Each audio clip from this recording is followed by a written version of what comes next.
It's great to be back home, beautiful Las Vegas, Nevada. We welcome you inside the sold-out MGM Grand Garden Arena. And tonight's main event promises to be a truly epic matchup. Hi again, everybody. I'm Mike Goldberg. Welcome once again to the Ultimate Fighting Championship. It's been months in the making. 5 rounds of action for nothing less than the most prestigious title in the sport today, the UFC Championship. As always, I'm here with my partner, Joe Rogan. Joe, this is the fight that everybody is talking about. Tonight's main event for the championship. I can't remember being this excited for a fight, Mike, and you know how pumped up I get for fights. We have a champion widely regarded as one of the top pound-per-pound fighters in the sport today. Then we have the challenger coming in here with so much momentum, a guy who, in my opinion, represents the biggest threat our champion has faced in his entire career. This is going to be an awesome fight. Well, you said it, partner. Great night of fights ahead of us, highlighted by what could be one of the greatest championship fights of all time. But before we get things started, let's take a look at our rules of the Octagon. 3 judges scored the bout duration 3 5-minute rounds. Tonight's championship fight is scheduled for 5 5-minute rounds. A 10-point must scoring system is in effect, with the round winner gaining 10 points, his opponent 9 or less, based on effective striking, grappling, aggression, and octagon control.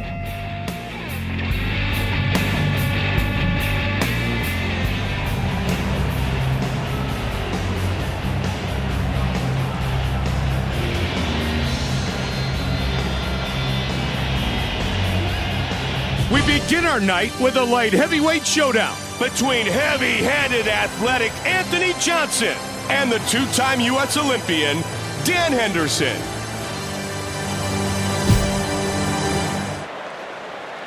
One of the most decorated athletes in the history of the sport, Dan Henderson represented the USA in Greco-Roman wrestling before becoming a mixed martial arts champion. Tonight, he'll be looking to use that world-class grappling along with his heavy hands to add one more achievement to his impressive career. A fan favorite for both his explosive knockout power and the respect he shows his opponents, Anthony "Rumble" Johnson is hoping to add yet another Knockout of the Night or Fight of the Night award to his resume here this evening.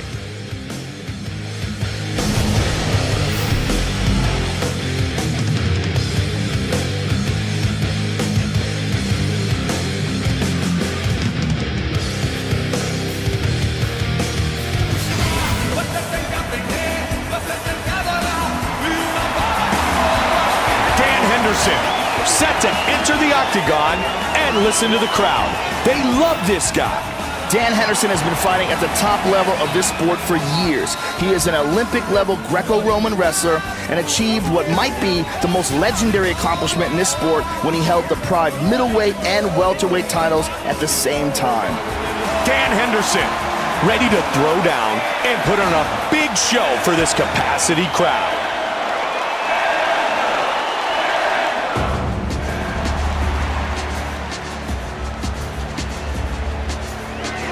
Johnson, set to enter the world-famous octagon once again. Anthony Johnson is a powerhouse. He's got excellent wrestling skills, big punches, and he owns some spectacular high-kick knockouts on his highlight reel.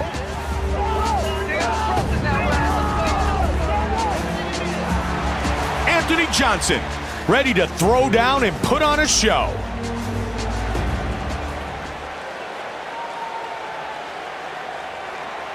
Our Tale of the Tape is brought to you by the only motorcycles worthy of being in the octagon, Harley-Davidson. Once again, with our official introductions for this battle, the veteran voice of the octagon, Bruce Buffer. Ladies and gentlemen, we are live from the MGM Grand Garden Arena in Las Vegas. And now, it's time to begin our first bout of the evening. 3 rounds in the UFC Light Heavyweight Division. Introducing first. Fighting out of the blue corner. This man is a mixed martial artist. He stands 6 feet 1 inch tall, weighing in at 205 pounds. Fighting out of Temecula, California.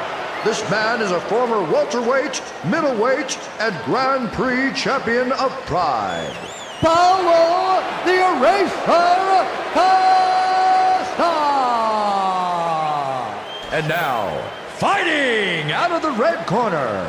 This man is a mixed martial artist. He stands 6 feet 2 inches tall, weighing in at 205 pounds. Fighting out of San Jose, California, Anthony Rumble Johnson!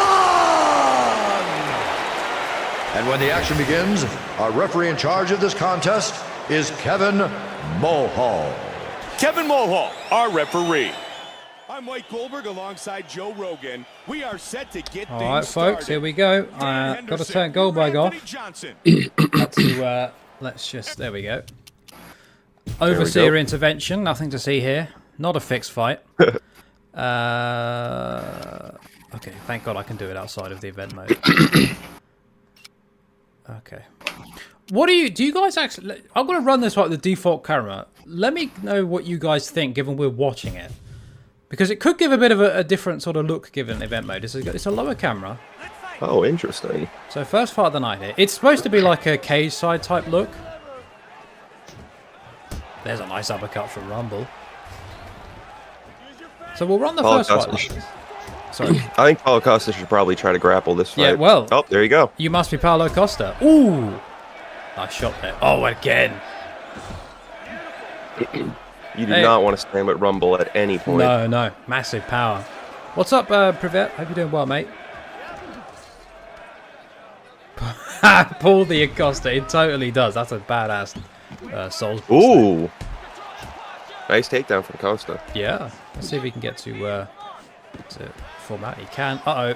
Now, this full mount and side control are dangerous positions for the AI because they tend to struggle to... well, especially side control. More damage gets off there than any other position, so...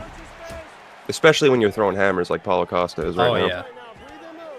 He's throwing those big strikes. He did, yeah. I mean, I'm not going... Oh! Oh, my Rumble's God. Hurt, but Costa, he's gassing out a little bit here. He put a lot of energy into this early. Oh. He's grappling like his life depends on it. He is. Probably does. But there's a nice sweep there, and he gets to the cage. Let's see if Rumble using that wrestling background. Backs out. Wise decision. Nice knee. Oh, big right. Big shots on the break. Oh, wow. There's a nice shot there. Oh, nice catch. Nice right. I think he reminds you of Machida Bananas because he's clean shaven. He kind of looks kind of similar to Machida, like similar hair, similar. He's clean shaven, but more jacked. Yeah. Nice knee. Ooh, good shot there. Oh! And it goes! Oh! Paulo Costa knocks out Anthony Johnson. Wow, that one didn't last long. Oh! What a finish! This is gonna be a good card. Oh, yeah. That's a good vibes. Yeah, that's a good vibes. set right there. Oh, they just can you Wow. can you guys hear Beige okay? Hopefully you can. It's all good from my end. Should be able to. That was absolutely unbelievable. That And he was. finally got respect on the feet. But Oh, I yeah. just thought that grappling like his life depended on it was a smart idea. I Yeah. guess not. But I guess he realised I'm Paulo Costa. I got that secret juice. Make you strong and jacked. Oh, wow. He's still down. He's still down, bro. That was Ladies nasty. and gentlemen, referee Kevin Mulhall That was one has of called the a most stop to brutal this knockouts contest we've seen so at far. That's going to be 3 hard to top. And that's only one the first card Friday after night. the most brutal Of the knockout we've very ever first seen in round, UM. So declaring the winner by knockout, Unbelievable. Paulo the Eraser Well, we got a problem in this division. oh yeah, we do. Yikes. What is he ranked at? Do you know? Let me see. Rankings, light heavyweight. He is ranked. He's actually not ranked on light heavyweight. I think we put him at middleweight for now. But I think he's taking a bit of a short notice fight. At middleweight, he's number 7, so he's going to be in 2 divisions now. That boy put the whole UFC on notice right He there. did. He did. Damn, he was wanting 50% head damage.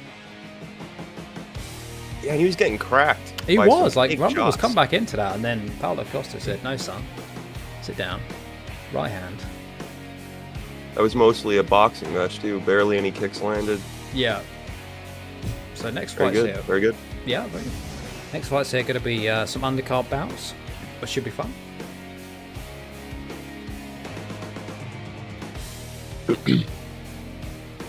Don't know if you ever noticed, but when you get rocks, the screen you see like flashes from the crowd, like their camera flashes. Really cool. Oh, yeah, I did not notice that. That's really cool. Oh shit, I forgot about this fight. Oh, it's paused. Oh, my bad. Sorry. You're good, you're good. Yoel, oh man. Oh yeah. By the way, folks, let me know if the game volume needs to be increased a bit. The good thing is I can actually hear it through the way it is. It's pretty good. I don't want it to drown us out, but I don't want it to be too low either. It's a delicate balance. Mm-hmm. That's why it's always good to test when you're on stream. Be like, Yeah. hey guys, this is good. One of the reasons why recording's a little bit tougher, you can't really tell unless you test can't, yourself. yeah. By the way, folks, what did you think of this camera angle? Do you prefer it, or should we go to the old one? This is more, so to speak, intimate, I guess. Like, it's closer to the fighters, but yeah. I prefer to play in the classic camera, but I don't mind watching in this camera. Yeah, I agree. Yo, back to the feet. Ooh, nice. Rob's really trying to put a lot of pressure on him right off the bat. Yep. Go to the body as well. Go drain that gas tank, which is not that. Obviously, that is a weakness of Yoel. Oh, nice shot. The other Tell thing, you what, Yoel's not starting slow. Yeah. He's coming out hot. Oh, they're both kind of hit there. Ooh, nice sort of upper jab, upcut. Fucking hell, upcut? Really? That's a new one. I love those things. Yeah. Very convenient. Rory McDonald has it, and it's Yeah. very good to use. Yeah, Cerrone had it in the base game as well. Ooh, shot from Yoel. Let's see if we get. Oh, that's a blast double there. That's that silver medal. Yep. Did he get full mount? Oh, no, nice reversal. Ooh. It almost looked like he was going to north-south for a second. Yeah. I was like, what's going on there? Nice side control. Yep. It's a shame. Above advanced, those elbows to the body are very hard to land. Any of the knees or elbows, they typically transition before you can get some in. Yeah. I'm not sure if Merab has a spinning back fist. If not, we could. Well, we have once we get individual move editing, we can add that for sure. Which is only a matter of time. Merab showcase, and I can't remember. Oh, big shots from Whittaker. Butterfly guard from Yoel, showing off those jiu-jitsu chops.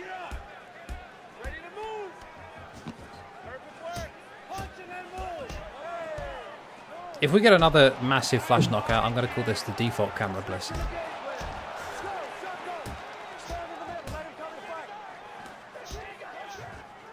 Ooh, nice. Oh my! Nice lead.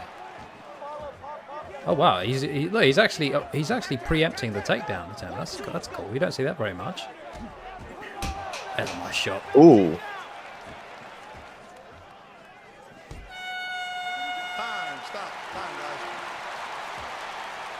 Wait, Merab fought Ruffian Stocks?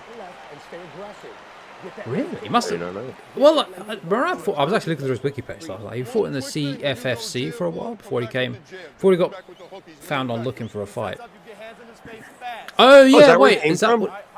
Yeah, I think he started at CFFC and then came from looking for a fight. Actually, I think that's the spinning back fist. Actually, is where he knocks out Ruffian Stocks. Then. Interesting. I forgot about looking for a fight. Yeah, they don't do it as much now, but I think probably because the Contender Series kinda took his place. Kinda.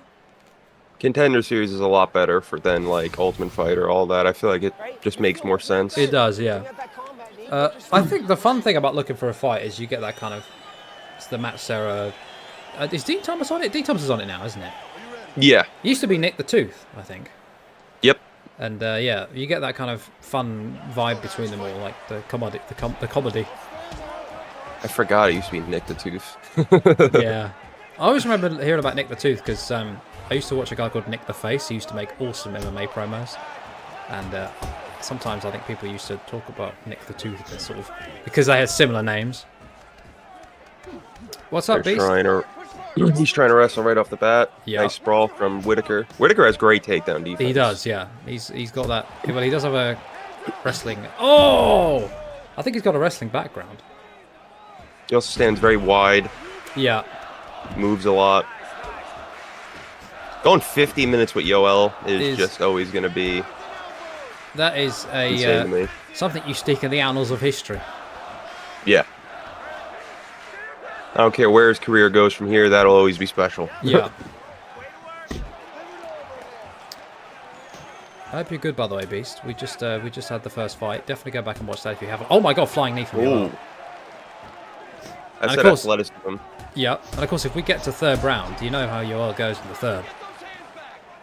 Third round, Romero is a mythical fighter for a reason. Almost like a fifth round Lawler. Yeah. Chuck with that look in his eye. Oh, man, that head kick Yoel. right round the head. And Whittaker bouncing out of range there. Some really dynamic striking here. Mm-hmm. Got a lot of that. Whittaker's throwing the straight and then the jab a lot. I've been noticing. Ooh. Instead of jab straight, he's going opposite with it. Yeah. Trying to give a little different look, maybe. Nice little hook there. Oh, Yoel tried to time that with 2 uppercuts. Yoel's doing good work with his legs. I think he should stick to more head kicks, maybe even a flying knee. Sorry to leak this fight, but are you excited to see Francis Ngannou versus John Jones versus Logan Paul in that triple threat kickboxing rules match on UFC 4? That was a mouthful, and I think that is going to be a better fight than John versus... Well, I was going to say John versus Stipe, but to be honest, 2 grandpas fighting is better than that fight. That is a great fight, and I can't wait to see it. I would actually broadcast that over the highest anticipated UN fight ever, because obviously it's more important we watch a triple threat with Logan Paul in it, isn't it? That's the real fight. This is just child's play compared to Logan Paul. I mean, these guys are bums compared to Goat Paul. Yeah, did you see him in his WWE fights, man? Oh man, dude, he's got real gritty experience. Don't run into him on the street. No, don't. You don't want to get. Yeah, no. He'll hit you with a moonsault. Oh yeah. Or whatever that move is, I forget. The backflip off the ropes. The only one I know is the F5 and the go to sleep. Oh yeah, the GTS is awesome. Gotta love WWE CM Punk. Yeah, I always like CM Punk. Oddly enough, it didn't exactly translate. No, weird that. You know. I was expecting to see it on Mickey Gall, but you know, unfortunate. It would have been actually hilarious if we dropped a go to sleep on him and finished him somehow, like after that. That would have been legendary. To actually win a fight. My God, that would have been hilarious. Beast, the first matchup was Anthony Johnson versus Paulo Costa, and immediately Yoel gets him down. Also, I forgot to... I think Whittaker probably took the first round, if I had to guess. I think so, yeah. Maybe the second round. He's doing a lot of work from side control with those punches. Yeah. Yoel has good takedowns, but I think... Ooh, nice combo from Yoel. He's fainting now.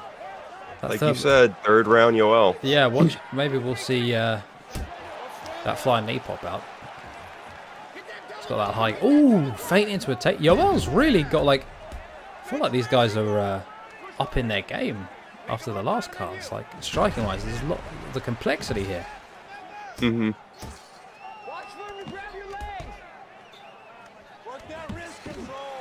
Oh my God, dude, that video is iconic. Hold on, I'm gonna have to play that. It is hilarious if it's what I think it is. Is it the MMA game video? Because that is, oh my God, that is hilarious. We have to watch that. We're gonna have to, we have to take a little maybe like 5-minute entertainment break because there is some funny shit. Oh, just the song. Okay. The top work from Whittaker is absolutely unbelievable. Right? It is, and he's digging to that body with that elbow that you mentioned. And let's see if it's very hard to land that. It is, on anything above advanced AI. Yeah, but Yoel. Whittaker did a good job. And they're pummeling here. Let's see if Whittaker can get potentially some shots. There's a nice uppercut. And good job by Yoel breaking out. Look, Whittaker's gassing here. Romero might come on strong. And could be 1-1 maybe, but tough one to score, I think.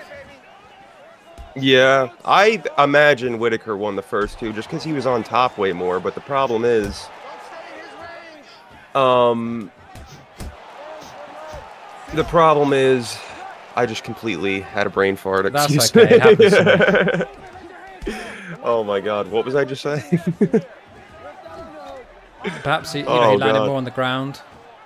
Oh yeah. I think he probably won the first two, but you never know with this game. No, you just never know how they're going to score things or what they're going to do with the judging.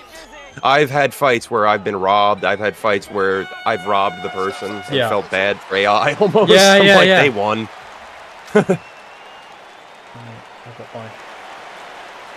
So Whittaker's pretty confident he won, but it doesn't always translate. It's not a one-to-one thing like EA UFC, so you can't tell from the. I think there's probably if said fighter likely won, play this, but not 100%. I think. In any case, you can't straight up predict the fights based on the animations, which I like. I think Whittaker took that. I think so too. Yoel did work in the last round, but the judges score it 30, 27, 30, 27, and 30, 27, declaring the winner by unanimous decision, Robert. Yeah. 30-27. I should write down these results. Hold on. It's not that surprising. I had a feeling. I thought maybe Yoel did enough to win the last round, but even then, I had a feeling Whittaker took it. Yeah. I literally wrote 30-72. What an insane score. I just wrote 30-73. Jesus Christ. What a scorecard that would be. Breaking records all over the place. Oh, yeah. I've got to be at the mic for a second. Back in literally 2 seconds.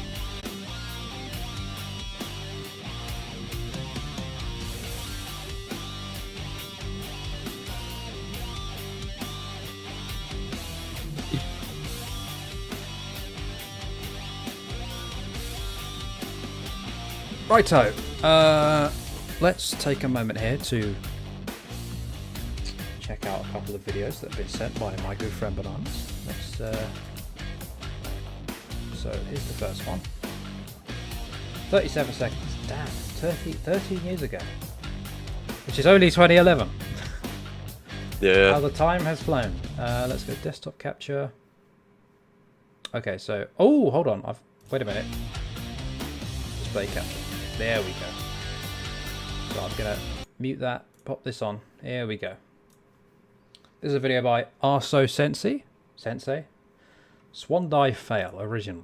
Okay. So I'm becoming the reaction veteran now. It's a good thing the react thing isn't trademarked still anymore. Do you remember the Fine Brothers tried to trademark that? That didn't go well, thankfully. All right, let's give this a listen. Hold on, is this... You ready to go? That is Merab type beat right there. Oh man.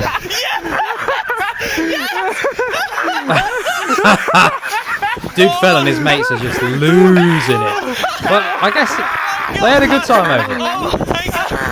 Man, I miss when it used to snow like that around me. Yeah, we haven't had snow. I mean, we don't normally have huge snowfalls, but we haven't had a large snowfall here for quite a while. Yeah. Let me just pop this off, and then let me go this other video, which is absolute... Oh, here we go. Fellas, this video by MMA Game has provided me and my friend with countless hours of laughs. I mean, this is a goated video. It's 3 minutes 32. We're going to watch the whole thing, but I'm going to give full credit to MMA Game. This shit is fantastic. So please give it a watch and give it a like if you like it, because I want to give him the views as well. I don't want it just to be where you watch it on my thing. So definitely give him the views as well. I'll pop it in the chat after.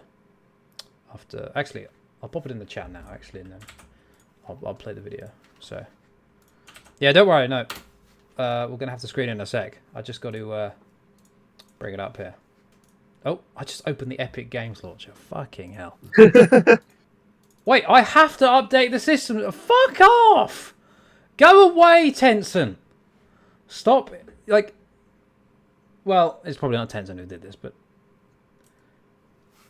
Tencent are sticking their money everywhere, and I don't particularly like that because, you know, I don't necessarily trust big Chinese corporations, specifically because, you know, the Chinese government has, you know, let's say they are mysterious and intentful in certain ways. Let's just say that. But I guess there's no escaping because they're buying up all these studios, and you know, well, the most we can do is hope they don't put active spyware in here and all that. And I'm not saying I'm like some conspiracy nut. I'm not saying that's the case. I'm just saying, just keep intelligence gathering out of our gaming products, please. Let's just put it that way. Agreed. This is an odd tangent to go on a universe mode video, but you know, this is 2.0. We're changing up now. It's 2.0 reactions 2.0. and yeah, reactions and political commentary. All right, here we go. Let's just make sure my god, you can hear it. This video is absolutely goated, fellas. I'm the best. I'm the best in the world. No, you know, like some weeks my striking is better than my ground game, and then some days the opposite.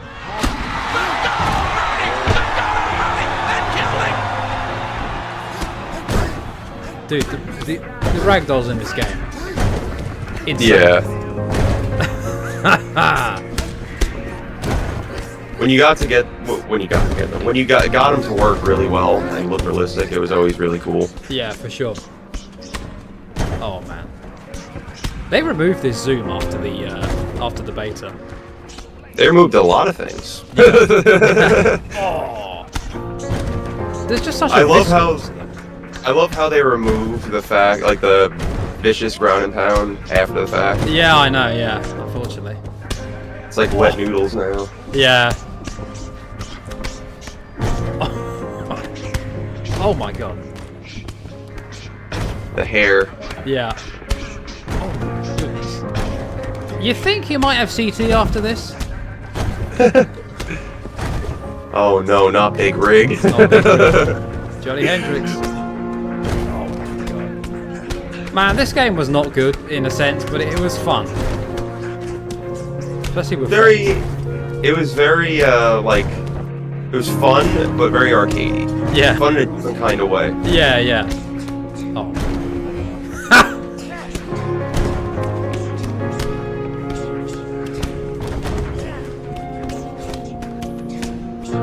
It is crazy the amount of damage you can take in this game. I hated those sprinting hooks. I forgot about those.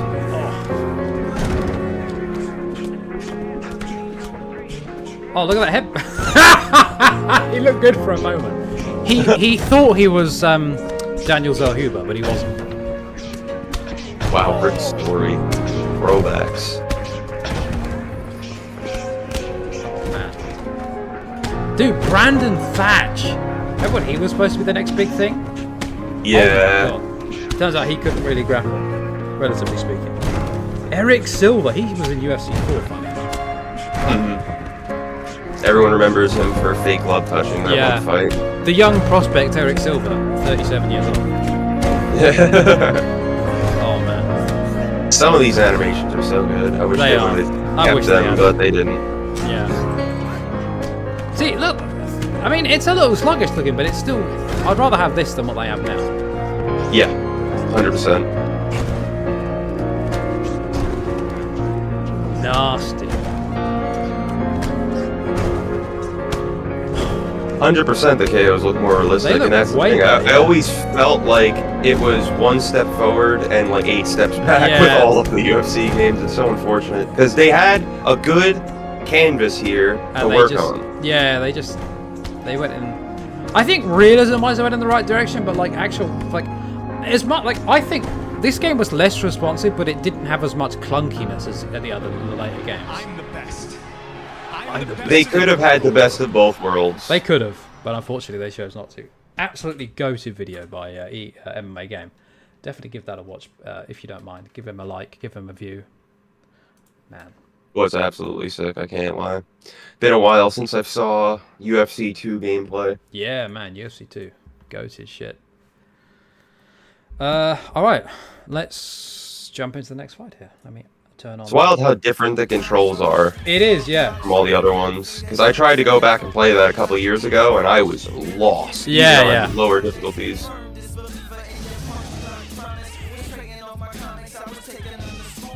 UFC 1 even more so. Oh shit, double. So I gotta start this. There we go. Yeah. Well, they're bananas. It's Beige here, not Sam. It's a welterweight matchup between the yeah. Just and Nick Diaz. Have to turn off the desktop thing. Oh shit. Hold on. We've got something in the Discord server real quick. About Logan Paul. Oh my god. This looks dope. Hold on. You guys are about to get a kind of a little hold on. Watch this shit right here.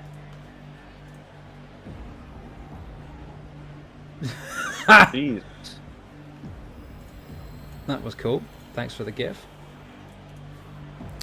I need to find a way if there's a way to like post like a file. The problem is I think the only way to do like GIFs on screen and video stuff is to have a donation thing, and I don't want to have it where you have to pay to put a GIF on screen.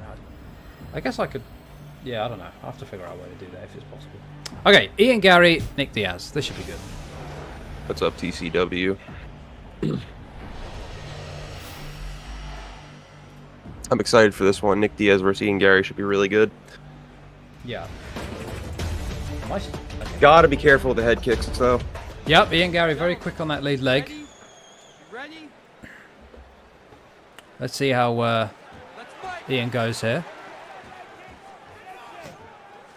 Will Nick's cardio carry him, I wonder?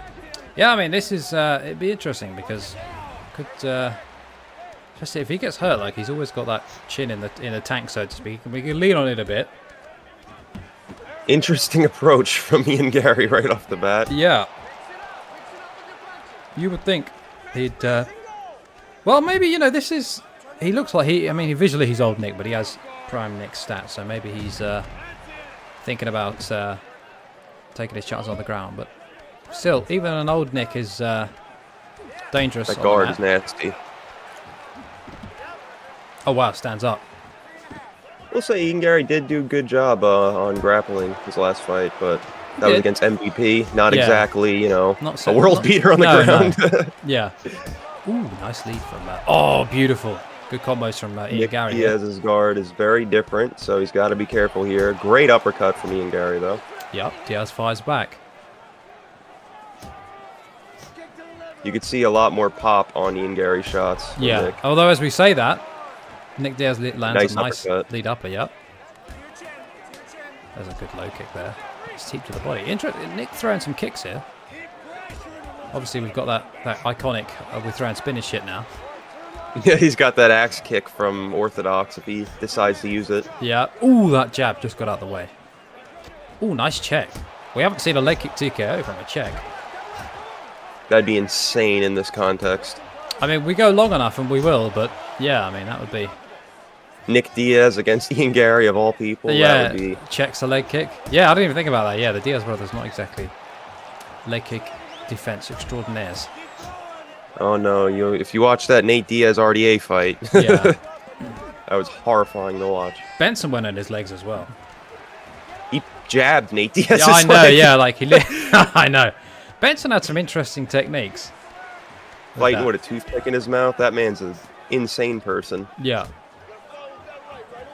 Gotta love Bendo in his prime. Yeah. He doesn't get the recognition he deserves from the modern fan base. That dude is one of the great lightweights. Unfortunately, people remember him for getting Showtime kicked. Yeah. I would have loved to have seen him fight Khabib in his prime. Prime Bender versus Prime Khabib. Damn. Did him and Tony ever fight? Say again? Did Bendo and Tony ever fight? I don't think so, no. That would have been interesting. I think Bender would have had him on the feet because he was a slicker striker. And Tony gets rocked a lot, even in his prime. Actually, yeah, I remember. Lando. Yeah, so say again. the Lando Venata fight with Tony. Yeah, that was pretty crazy. And Tony Pettis dropped him as well. That's through the Dark Souls. One. I remember seeing that first round, being like, "Wow!" But Pettis, he fades a little bit. Yeah. So, wow, that head movement was slick. I remember deep to the knee. Yeah, yeah. So we were just speaking of unorthodox stuff. The punch to the thigh. We had teep to the knee. Benson, yeah, I remember he did. I remember him in the karate combat thing against Pettis recently. Oh wow! Yeah. And I don't know, possibly Beast. Gary's at some point. Dan Nick Hooker drops won him. this poll. But Garry lunged in quite a bit there. I might do an ultimate. I suppose I should pick up the DC career and start that one again. Yeah, that'd be really cool. That or the Ben Askren one would be phenomenal. I have to do an EMMA career again at some point. Oh wow! Oh yeah. I just I love the career mode in that game. Yeah, I love the career mode is good. Apparently the one of the submissions, the late submission training game is bugged pre-patch. You can't win it because there's not enough time. I tried. I think I know what you're talking about. I tried, but yeah. Let's see if a few of those get really hard too later on. Yeah. Oh wow. Catch him interesting. Yeah, that's interesting. Catches the cup kick and goes for a low kick. I don't think I've ever seen AI really do that. No. Oh, nice shot there. I love that flicking jab from Nick rather. He goes to the body. I've heard about Dead or Alive. Bananas, if he's in the chat, might know more because he likes fighting games. I have occasionally flirted with the idea of doing a fighting video game series and literally just making the whole thing becoming good at fighting games because I suck at them. I feel like it would be if it was condensed and it wasn't just like 1,000 episodes of small improvements, it could be kind of decent, like to sort of catalog a journey of getting good.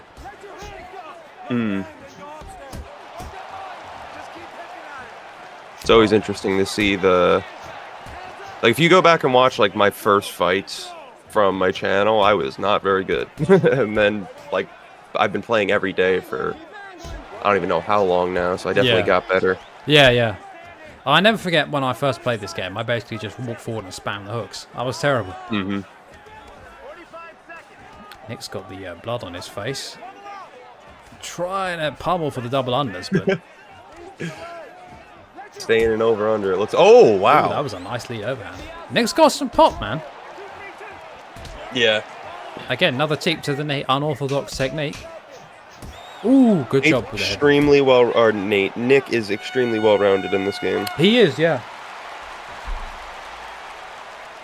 Only thing he doesn't really have is kicks, head kicks. He does have head kicks. And he does. He has them, but they're not like. Sorry. No, I know. They're not very not very powerful. No, a lot of them. Like his lead head kick's very slow. Yeah. But he does have the axe kick. That thing lands if you throw it. Yeah. Look at that. Oh, nice. Yeah, Nick's got bruising on him and his eyes are closing. But then again, we have had Royce Gracie win a fight blind in UM, so it's not impossible. Oh my god.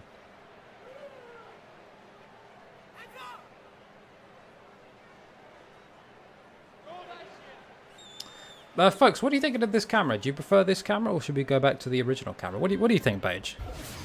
I think it looks really good. Yeah. I could never play with the camera on, but watching it is fine. The thing is, online you could never change it, so it was always the default camera, which I never loved. But you kind of got used to it, I guess, and it was worth the trade-off of being able to play online. But at least on Parsec now you can change it because it's local. Ooh, nice shot there from Garry. Coming forward here. Now, he came forward quite a bit in the second and got dropped for his trouble. So let's see. Again, back to the over-unders. Nick with that overhook. Let's see if he can get, able to pummel through. Might get the throw here. See if he can get him down. Actually, I'm not sure if he had to throw or pull guard, but he... ooh, nice pressure from Nick. I believe he has both. Oh! On the position. Wow. Nick's got him on the ropes. Oh, this could be it. He's down! Face first! Could this be it? Nick Diaz! Oh, Ian Garry survives. Oh, full mount. No, this is bad. Full mount. This is exactly where Nick Diaz wants to be. Full mount, elite grappler. But nice job. Hip escape to half guard. But back to full mount. Oh, a little bit too eager on that. He's Ian Garry now on top, but still got time to work. And Nick has an active guard, so you never know. He could pull something out of the bag. Oh no! Deep half guard sweep. Here we go. There you go, Nick. Nice. If I was Ian Garry, I would at least just try to get up. Yeah. Enough with the grappling here. You need to do something big. I only learned recently that's actually a deep half sweep. But when I saw someone do it, I was like, oh shit, that's the same thing Big Nog does in this game. So that must be deep half then, deep half sweep. Well, Nick gets up. Oh! Nick Diaz! El Diablo! Who nobody has ever called him that before, but Ukes did, so we'll run with it. Nick Diaz! Where the hell was the referee on that one? My God! Dude, look at the swagger from Nick. Put him out. Oh, Slept him. Josh Rosenthal. Right, oh my God. That same right hook that he knocked out Lawler with pretty much. Oh man, beautiful counter. Swayed, lead hook, put him down. Slumped him. Just out of the way of that punch too. Yeah, that was perfect brutal. counter. That's 2 flash knockouts tonight. Ladies and gentlemen, this is one of the best cards I've ever seen, and we've only been like what, three fights? Yeah. Ian Garry lost to a grandpa. Yeah. Damn, an out of shape Nick Diaz. That's tough. Yeah. Old man Nick still got it.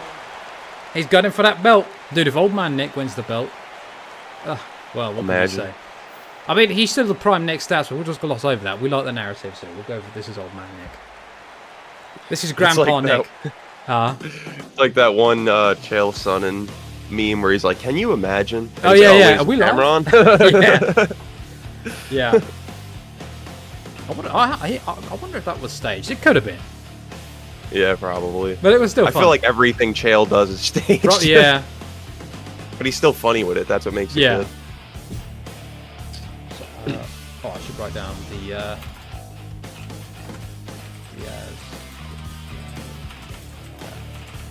have to go through the results again. That's Tattooed Dan Hooker, new mythical fighter. Hell yeah. Coming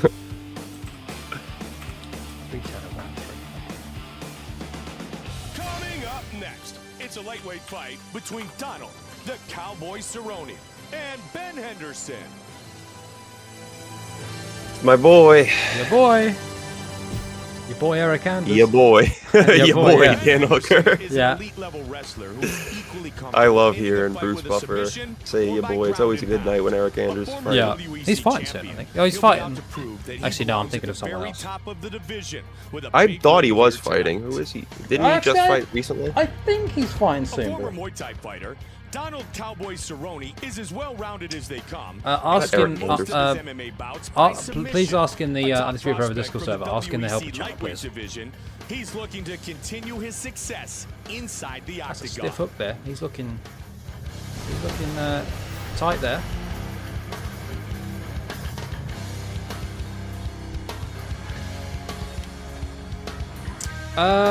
Maybe. We'll see. He's fighting Chris Weidman in November 16th. Interesting. Right. That's on the Jones card. Huh. I bet you can't say there's a ban appeal. Check the Undisputed Forever Twitter page. If you feel you are unjustly banned, file the ban appeal, and if we feel that it's an unfair ban, we'll appeal it, or we'll repeal the ban. But ask there and fill out the form. That's what it's for.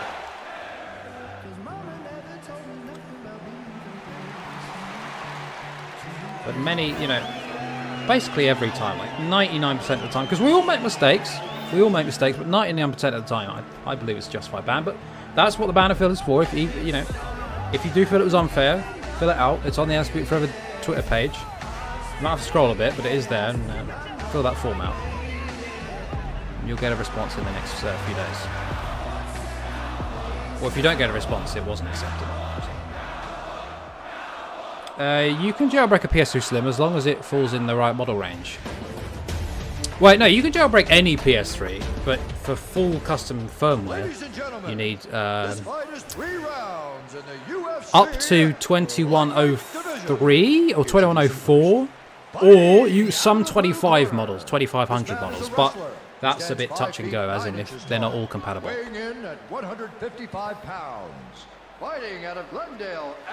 Gamrot doing the Benson Henderson thing. Yeah. I love how Poetan still does the Brennan Barra celebration in RIZIN. Wait, oh shit. That must be a different code. Damn, I forgot about that, yeah. I noticed it. I was like, wait a minute. Yeah. Didn't they fix this?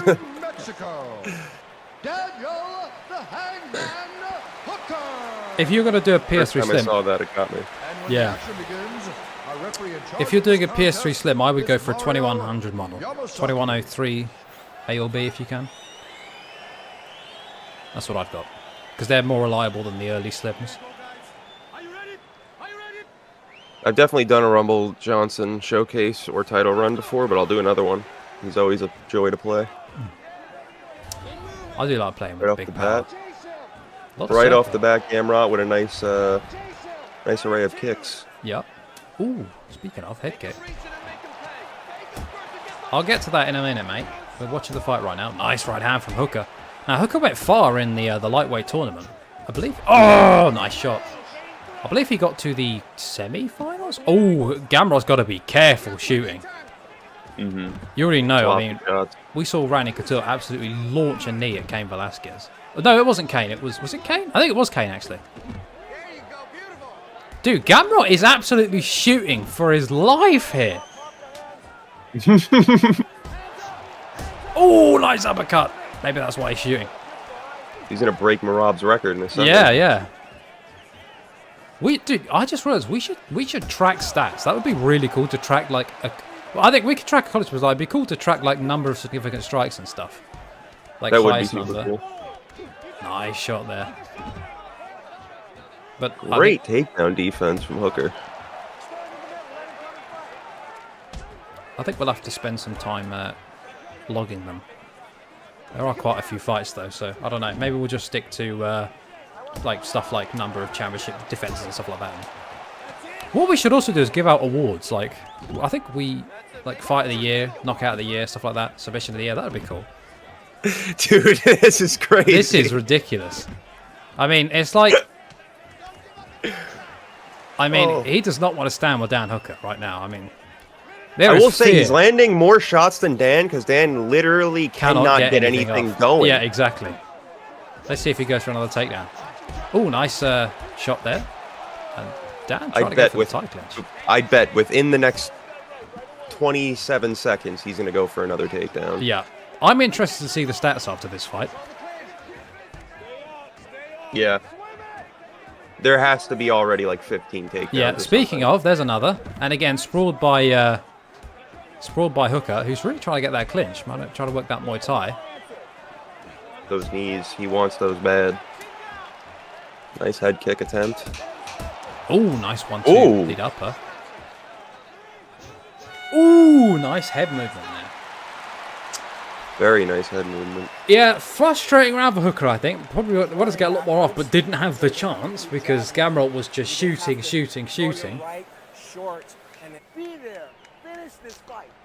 That has to have a toll on his stamina. Yeah.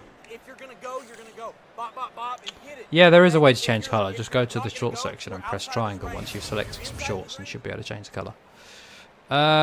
They have to be basic board shorts. So when I say basic, I mean the non-sponsor ones. Because that means you get Venom ones.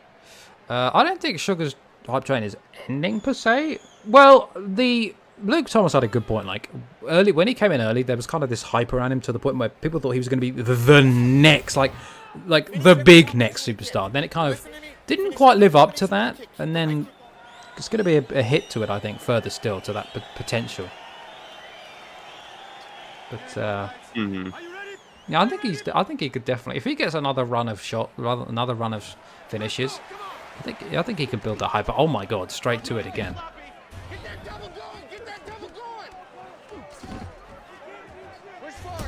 There's a nice shot. Dude, this is crazy. I don't think I've ever seen this amount of takedowns. Yeah. Dude. I'm not one to judge, but I would have to say that he got him down finally. I would have to say that Gamrot might actually be a bit worried. You think? I think, you know, just something tells me he doesn't want to reach down. Sneaking suspicion that he doesn't want to stand up. Yeah. Well, you know, he might be doing the death by 1,000 paper cuts type thing that Merab does, where he may not get the first 40 takedowns, but that one he gets. It will be the end. There's a second one. Well, he did. That's 2 in a row-ish, kind of. He's starting to land them. He can't stay on top. This is going to be weird scoring. I can already tell. Yeah. Oh, rolls him off the back. Uh-oh, full mount. Bad position for hooker. Let's see if he can kick him off. Nice job there. Half guard. Oh, full mount himself. There's a couple shots, but blocked. But that still goes through the guard. That still bleeds through. Oh, there's an elbow. Had that landed, it might have cut him open. There's one and another. There, he's getting off the offense now that he wasn't able to get off on the feet, releasing that frustration, it feels like. Yeah, mixing it up well on the ground, reversing a lot. Yup.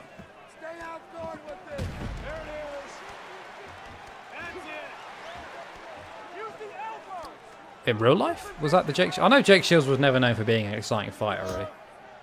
Oh my! Oh, Gamrot trying to get that single leg from bottom mount there. I think that hooker realized that he has a better chance on the ground because he can't keep shooting for takedowns. Yeah. Never mind. Although he does, yeah, he will give it a go. Yeah. I was gonna say maybe he is shooting for takedowns. Ooh, 2 big shots. That's big from Dan Hooker there. He's going back to that clinch. Let's see if we can get some more work done. But I mean, at this point, like you say, you know, I think it might serve him better to actually engage in the grappling because he, you know, Gamrot in certain positions can't reshoot. Although, you know, he will try. He somehow did that 1 second. 1 second ago. Even full mount isn't enough to contain Mateusz Gamrot. Just rolls out into a takedown. It's crazy. Ray Longo looks different. Dude, that's Ray Longo's in both corners. What the hell? This is the round he's going to break. You hear me? You got to take it to him. You can dump him, control him. He's going up the cage. Okay? He's sprinting back and forth from corner to corner. Yeah.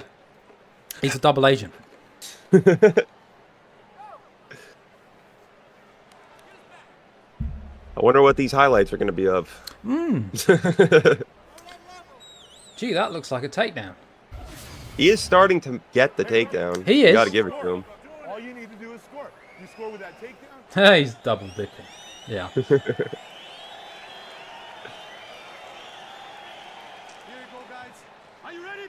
Are you ready? All these takedown attempts, still Gamrot's the one that's cut. Was that really 2019? I don't remember that fight being 2019. Could it be 2009 maybe?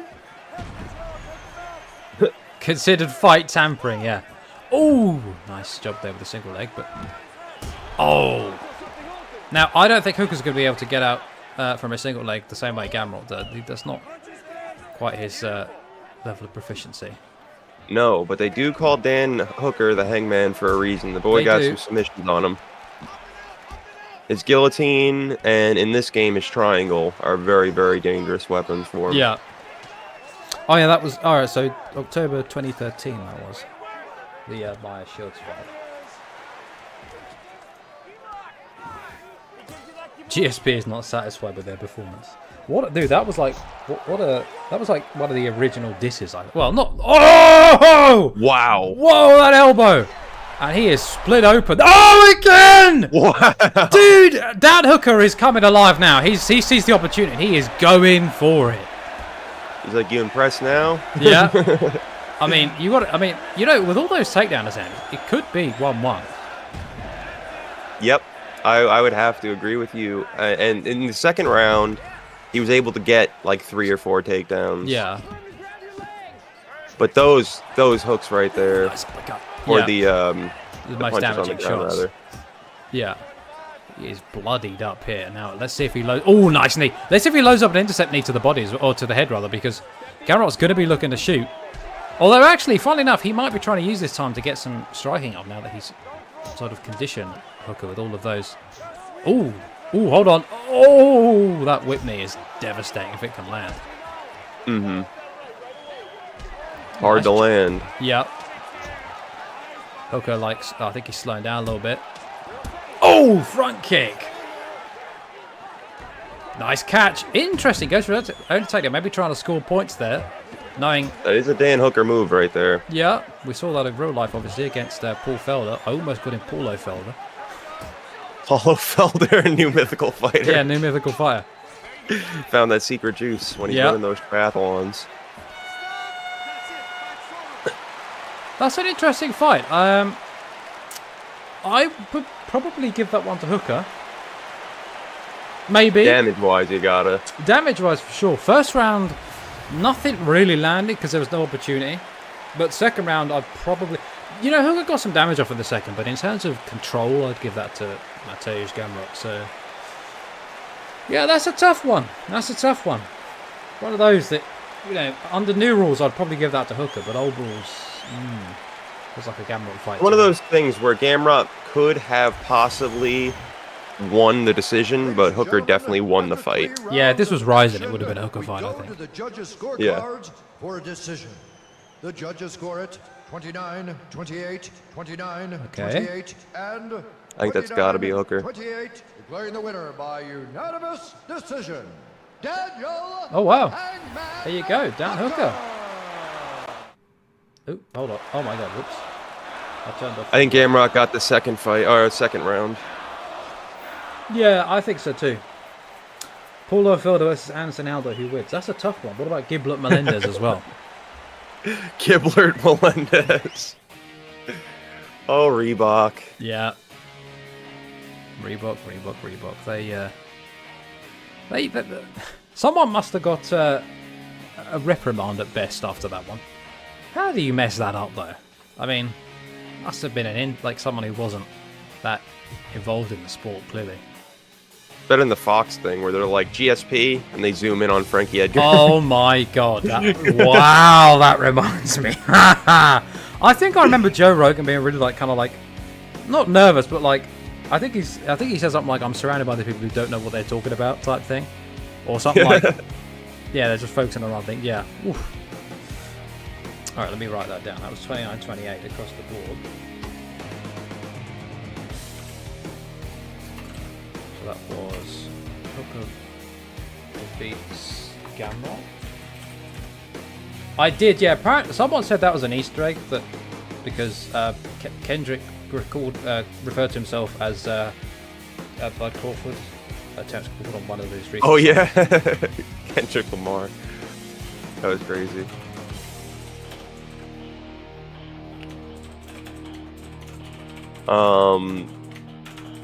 Yeah, I would have to say going 3 for 22 is kind of crazy.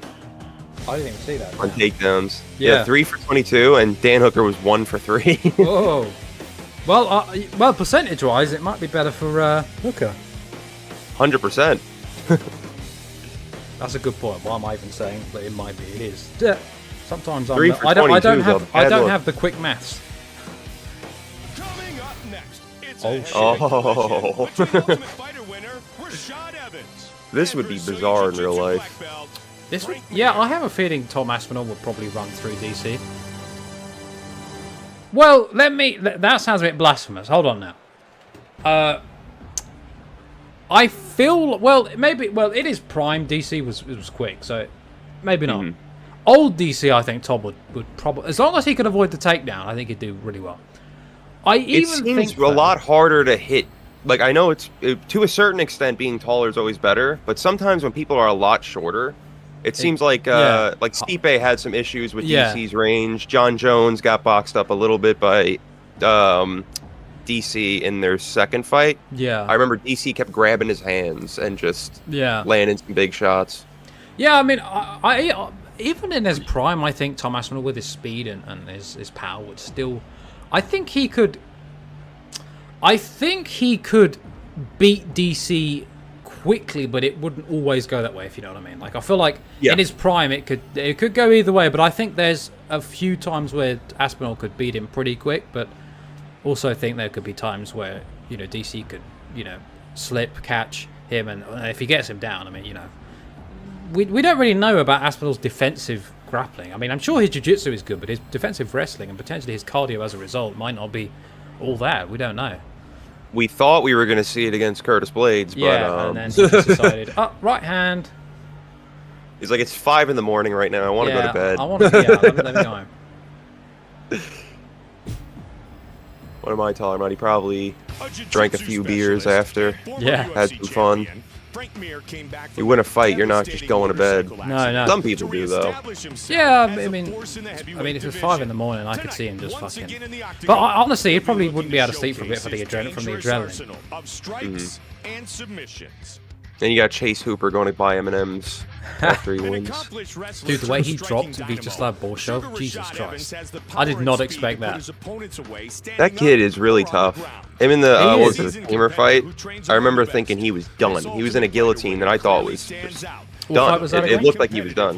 David, what was his name? David Tamer? Oh shit, that was something like that. Yeah, it was one of his first fights in UFC, and he got caught in a guillotine standing, and I mean... He just wouldn't give up. He was being lifted off of his feet. Like, it was a bad look. He's tough, man. Even, like, from the strikes, he's got a lot of resilience in him. Obviously, you don't want to have to rely on that, but, like, you know, if he has it if he needs it. He's gotten a lot stronger since then. You can see he was very skinny in that fight. Extremely skinny. But he was 18. Yeah, like, of course he is. Grown into his frame a bit as well. Yeah. Same thing with Raul Rosas Jr. this weekend. Oh, yeah. Mr. Chiwiwis himself. I have to be honest, that's kind of grown on me. Chiwiwi! My God. That guy. Let me not ever try that again, because apparently I just can't do that with the proper... I can do it with the proper tone, but it sounded like a dude who just fucking took a hammer to the throat. Definitely more... what's the word? He was more built coming into his debut. Yeah. Chase Hooper was a lot more. He looked more like a kid. Yeah. I'm actually kind of impressed how Rojas Jr. always he never looked that out of place, even though he was really young. No, yeah, like he's got skill. Yeah. Definitely grew at a faster rate. Yeah. And you got Yoel, who's 37, making his debut, still jumping over. If he had made his debut in his 20s, oh my God. I think we might have seen the universe break. I think he could have had a reign, to be honest. Yeah. I can't see anyone beating a 20-year-old Yoel Romero. No, that's scary. You break your arm when you try to submit him with a guillotine. His neck punches back. You're just like, what? How is that even possible? Yeah. You feel fists punching at you. I think his neck just crushed my bicep. Yeah. This dude is using a reverse Uno card. I'm supposed to be the one choking him. But he's fucking choking my arm. Getting choked out by someone's neck. Just another level. His neck fights back, yeah.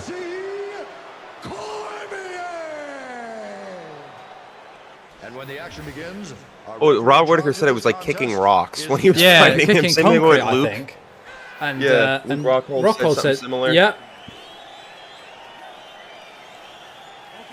Unbelievable. This is going to be interesting to see. I still have to do a showcase or something on DC, because I don't think I've used him at all. Yeah. I don't really know what his moveset's like. I don't know what his stats are like. Oh, well he's got takedowns. Let's see if Aspinall throws up subs. I would look out for the triangle and the armbar catch from full guard. He might have it from half guard as well, but DC so far doing well in top mount. Being safe, not transitioning too much. a really good job by Aspinall keeping that guard closed. I mean, Cormier is having problems breaking it. He's able to pass there, but he's not able to posture up very much.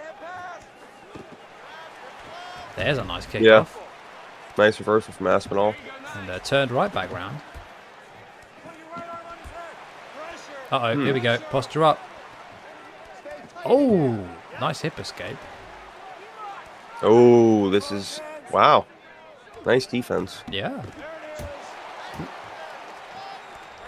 It's the first significant strike I've seen. And immediately blood's coming out.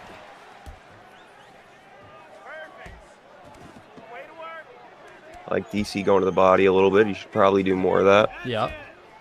Maybe if, this continues, might have a bit of a slow fight potentially. Doesn't want to risk too much. Oh, straight to side control. I have a feeling round 2 it's going to pick up heavily. It could. Oh, well, or even right now. Yeah. Up, postured up. Oh, nice reposture there. Big shot there. Because the AI does adapt a little bit in this game, which I love. When they get their ass whooped around, they tend to come back a lot more strong the next round, or change up the game plan a little bit. Yeah. It'll be interesting to see. Wow, those cuts are really bleeding now. Yeah. Let's see if... Ooh, tries to get the Kimura. That's a tough move to pull off on DC. It is, yeah. Oh, tries DC on top of that, though. On top of that takedown attempt from Aspinall. Someone like DC, him being so short, all of his limbs are very short. Yeah. Very close sweep right there. But all of his limbs are very short. He's very low center of gravity, so it's very hard to defend his takedowns or even take him down. Yeah. Not to mention a Kimura, where I feel like someone with longer limbs, it's a little bit easier to catch them in a Kimura. Yeah, someone with really short, like, strong arms, it's very tough to pull off. Yeah, like imagine trying to Kimura John Lineker. Yeah, that would be tough. Yeah. John Lineker, any of those really small balls of muscle, Sean Shirk, someone like that, where you're just like, damn. Balls of fury. My soda said the art of just stand back up. Yep. The Derek Lewis special. The Derek Lewis special. Always. What's it called? Always super impressive to see him do that. Yeah. He's got good timing with it. Good, like he's really... He puts a lot of power behind it. So like, it's not just no one can guard. It's not like everyone's bad. It's more just like it's legitimately good like technique. Like it's kind of like a power getter. Not the way you're supposed to, but he does it at the right time. Yeah, he does it. Yeah, he does it really well. It's like technically he shouldn't be doing that at all, but he does it right. Yeah, if that makes any sense. It's kind of like Drakus, sort of right? like Drakus. Yeah. We're on the same way. Drakus' whole style. Yeah. If it works for you, don't try to fix it. Yeah. Hey, what's up, Zal? Hope you're doing well, mate. I'm doing well. I think we're about 5 fights in here. Good card. Very good card. And Aspinall opening up here. Cormier firing back a bit. DC is very wide. That is a way to put it. Very barrel shaped. Yeah. That's a nice body shot from DC. He's one of those people, even if he were to get in phenomenal shape and be ripped, he would always still look big. Yeah. He's not a, just the way he is. Some people are just built like that, dense. Yeah. I like that flicking jab from DC. Ooh, big shot there from Aspinall. He does have really nice jabs in this game. Wow. Both guys popping. Let's see. Aspinall doing great work in the clinch, not getting absolutely let's see if he can. Oh, nice job there. Full sprawl. Trying to get the back. He gets it. To the back. You don't see this too often. Oh, he is transitioning. Very interesting. He's flowing. Oh, no, look at that. Beautiful by Cormier, though. Flips him over. And let's see if he can. Nice. Olympics DC zone go to middleweight. Dude, imagine DC at middleweight. Like, that would be terrifying.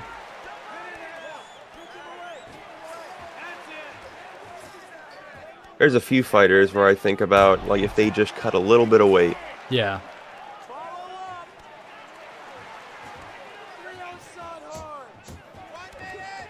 I think Oh, nice sprawl there. I was going to say, I thought Aspinall was a little tired, but nice job catching that. So I think first round, probably DC, right? Second round, maybe DC as well? Not sure. He's had a good few takedowns. Second round, tough to score. Yeah. If his chin wasn't compromised, I'd give him... Yeah, I say he could definitely be the middleweight goat. I mean, his wrestling, and once he's rehydrated, his size and strength, it's just going to be so far above almost anyone. And he's fast enough. Yeah. I actually feel like middleweight DC versus Dricus would kind of be an interesting fight. Because Dricus is also crazy strong for middleweight. And very dense. He's one of those people where people hit him and he just doesn't seem to react really. Yeah. Or if he does, he just, I don't know, just walks through it. I don't really understand it. No, yeah. I got a good fight. DC at middleweight versus Yoel. Oh my. I was actually thinking about DC Yoel. Yeah. Wasn't Rumble Johnson and Yoel supposed to fight at one point? I'm not sure, but that would have been interesting because Rumble, even though Rumble never really had inactive fights. Even when he fought another power guy like Glover, he just went straight for it. Oh man, that fight, the Glover fight, dude, that uppercut. Yeah. Was that on UFC 200? That was 202. 202. Got it. 13 seconds. Camino, I do have the AI. Yeah, the AI is fighting the AI. That's how we do universe mode. Yeah, you're right. He'd be getting into MMA earlier with DC, and he'd have less aged chin. Yeah. Very interesting start so far. Yeah, I think this is the round where both these guys. Oh, that head kick just missed. Both these guys have to, I think, establish themselves in this round here just to cement it, because that second round is tight. There's a nice hook there from DC, and Aspinall backs up a bit there. I like that though. When guys sometimes when they get hit, they will back up. Yeah, they like run backwards sometimes. Yeah. Ooh, all big shots. But there's a bit of slow down. Slowing down a bit is. Oh, this could be bad if he gets sprawled, but not a full sprawl though. There's a nice push kick to the body. Yeah, I think those body shots are starting to get to DC, as well as his sheer output. Yeah. Oh, there's a good shot though. DC's still throwing well. I think he just needs to maybe like... Oh, what a right hand. I think he just needs to, measure, space out his punches a bit more so he still has some left in the tank. Yeah. Oh, this could be it. This could be big. Yeah, he gets him down, but the cage kind of saves Aspinall a bit there. Let's see if Aspinall can get back to his feet. No, but he's able to. He stops. There you go. Uses it. Able to push off. We haven't seen a lot of submission attempts from Aspinall. No, interestingly not. Which is surprising, given he has quite the. And he's over Frank Mir, no? He is, yeah. So his AI should even wanna. Yeah. Too. Oh, nice one. I guess Frank did kind of fall in love with boxing for a little bit, but yeah. I don't know. Still had that jiu-jitsu in his back pocket at all times. Yeah.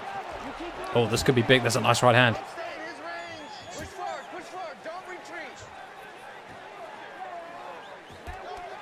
Interesting ending to this fight so far. Oh, pulls guard, but nice job by DC. Interesting.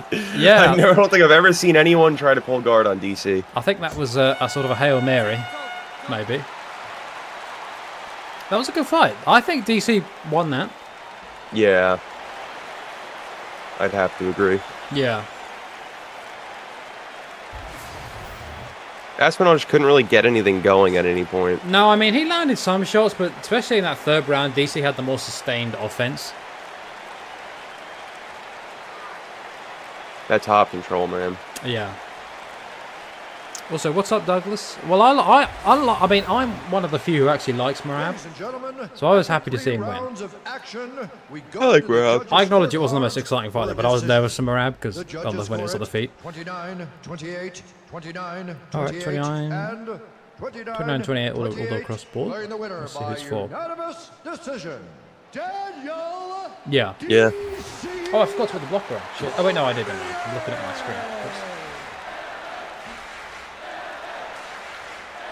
So, did I say 29-28? I think I did, didn't I? Yeah.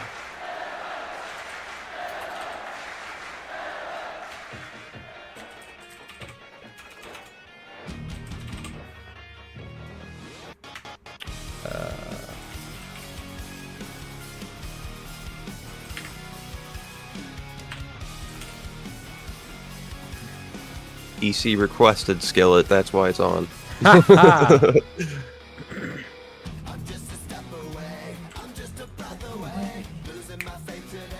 He's feeling like a monster. Yeah. I legitimately love this song now. I've never heard it. Oh, yeah. Put it in. I've heard it on a couple different... I think it was one of the SmackDown versus Raws. I don't remember which one. Yeah. It does feel like a very WWE song. Like, game song. Mm-hmm. I think it was 2008. But I might be wrong. I think so, yeah, because I was actually looking at an awesome mod by... Who made it? Let me see.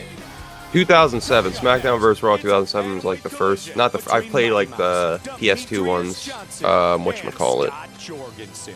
The SmackDown games, stuff like that. But the SmackDown vs. Raw 2007, that was probably my favorite. Yeah.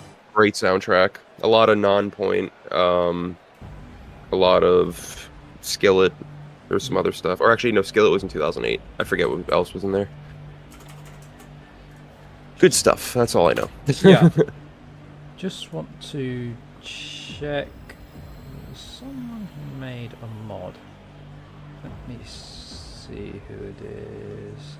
Because it was a great mod. Oh, it's somebody called Youngboy. Youngboy 11. Awesome. Like SVR SmackDown vs. Raw anthology mod. The guy's going real deep in that game. And I wish him all the best because there's a lot of... He's done a lot of work. He's doing it all himself, or a lot of it himself. I think some of it also he's learning from other people, like basing on other people's discoveries as well, which is how obviously it goes. But he's doing a ton of work himself. Even though if you, I'm basically saying that it doesn't matter if you're using the information of someone else, because that's literally how it works. People put out information, and that's how, it's like people make documentation for things. You don't have to buy something and then learn how to program it yourself after buying it. Comes with the books usually. This is a really long analogy to say that I'm not disrespecting the guy because he might be using someone else's documentation. That's literally how it works. That's totally fine. We use that, so for like certain stuff. So it's all good. I really need to try some of these more mods out. Some more of these mods out, rather. Like there's Tony Hawk's Pro Skater mod. There's one for Tony Hawk's Underground 2, Wasteland. These old games are really... I've been seeing them get modded a lot recently. I've recently downloaded the Tony Hawk remake, but I'm not very good at it.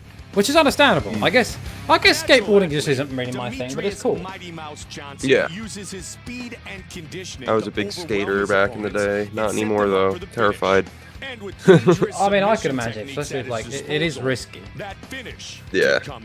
Plus, I never had good balance or anything, so I always sucked at it. So you just end up going, you know what? Maybe this ain't my sport. My balance is ass as well. Yeah, Youngboy. PSPs are awesome. Say again? Said modded PSPs are awesome. They are, yeah. Modded PSP. The Youngboy mod that he's making, he recently he had to edit the executable because the poses for DLC fighters, I believe, didn't work the same as the main roster, basically, and he had to edit it to expand the range of the fighters that could use the base roster type poses, I think, because it was different. Well, Ukes likes to do that. They will include things at a certain range and they hard code that range, so. But he's doing a ton of work, going real deep in the game. I wish him all the best because it looks great. I believe Merab's cardio is either 96 or 97. I think it's 96. Yeah. Really good. Yeah.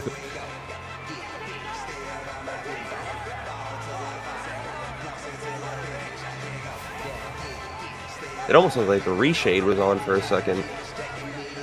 Those girl PS3 graphics.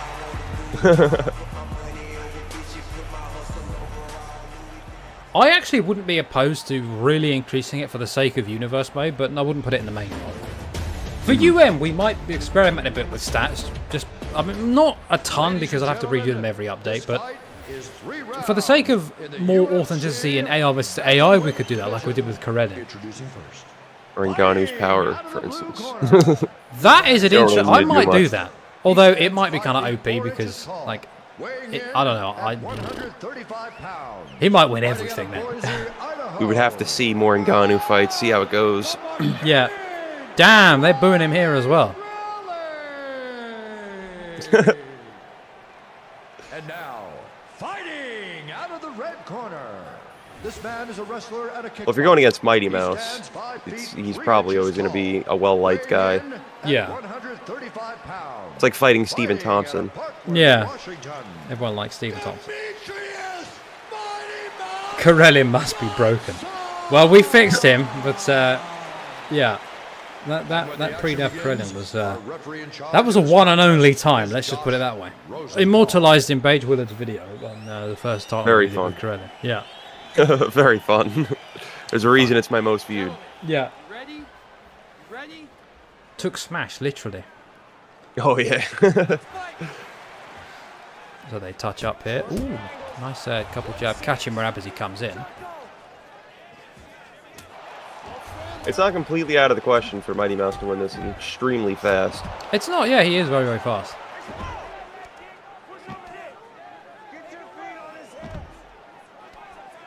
I think Wonderboy probably just realised that he didn't have many chances left at the belt and kind of just... I mean, at the end of the day, like, cherry picking is cherry picking, so, like, you shouldn't really do it. But I think people give more leeway to guys they like.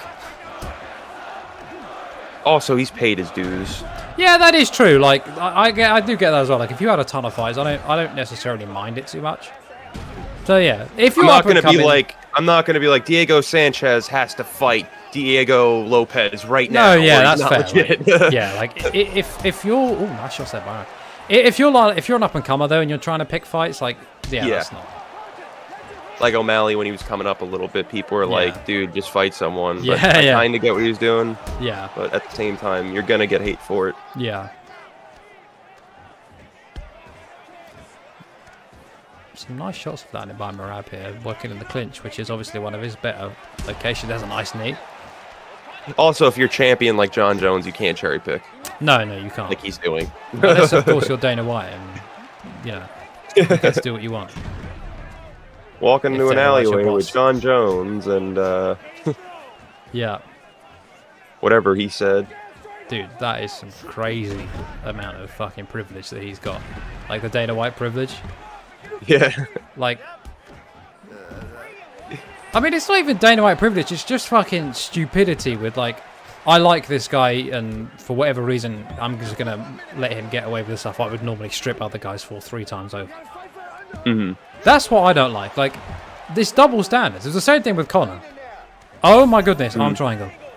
Ooh, but looks like... I don't think he has it. Yeah. Dana using a snake charmer to summon Jones out of a basket.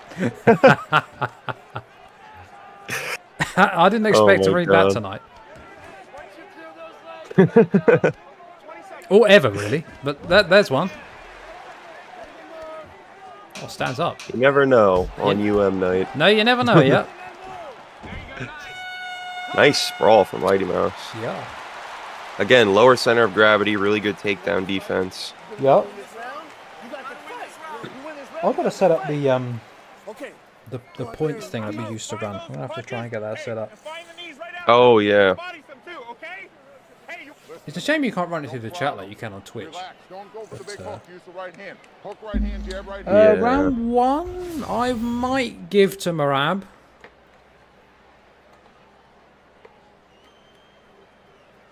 Again, tough round to score.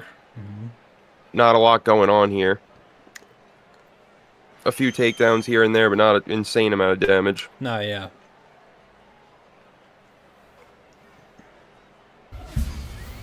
Good to have these replays so you can tell what landed and what didn't. No, yeah. Like that flying knee, I wasn't sure if that landed or not, but now I see it did not. No, yeah. Ready? Fun little fact, by the way, in one of the 2010 promotional videos, the Undisputed 2010 promotional videos, for the online camps, they actually swapped in Ed Suarez, or Ed Soares. I never know how to pronounce his last name. He's the bold Brazilian guy who used to manage Anderson. And oh, yeah. Guy, all the Black House MMA guys. And, yeah, they actually swapped him in as a fighter for a split second, which was quite cool to see. Ooh, big shots. Stands up. And Merab not shooting off his back, which is smart because he doesn't want to run into a knee. You saw how that worked for Gamrot. Yeah.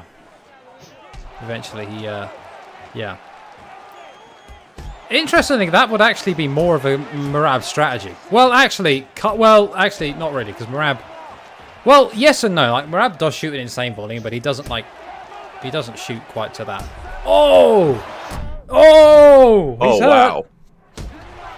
That was a cool... Wow, that's that fucking 96 cardio coming into play. That recovery time is super fast. Mm-hmm.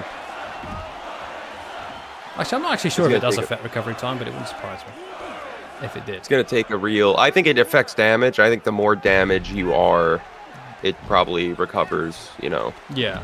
Not as much. Nice, right into side control. Merab, I don't think Merab's really landed much on Mighty Mouse here. No, he had a couple... He had like a knee in the first round, but damage-wise, got to give it to Mighty Mouse. Yeah, very few and far between on the strikes for Merab. Mm-hmm.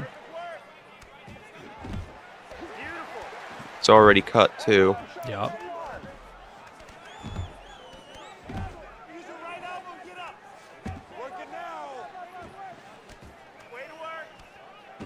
It's interesting that Mighty Mouse has tried to stand up a few times.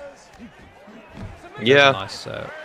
Maybe he doesn't want to let Merab get the shot off from his back. He's probably anticipating a reversal. Yeah. I guess that gets the posture up there. Merab has not had any real success with that.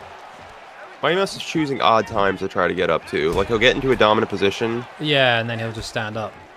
Yeah. Camino, no, they're not officially released on Zen yet. Well, if I call it Xenia, it's actually Xenia, but I always call it Xenia because the first time I heard that name was in Goldeneye.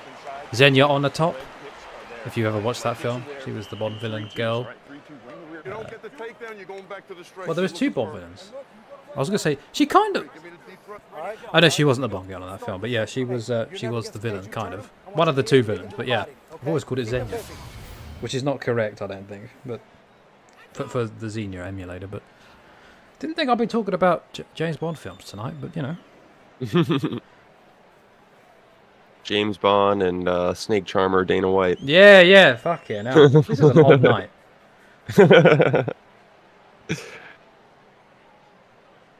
I must have been the one who jumped into that snow and fucking hit my head and woke up in some bizarro world. Ran into the snow and ended up in the Twilight Zone. Yeah.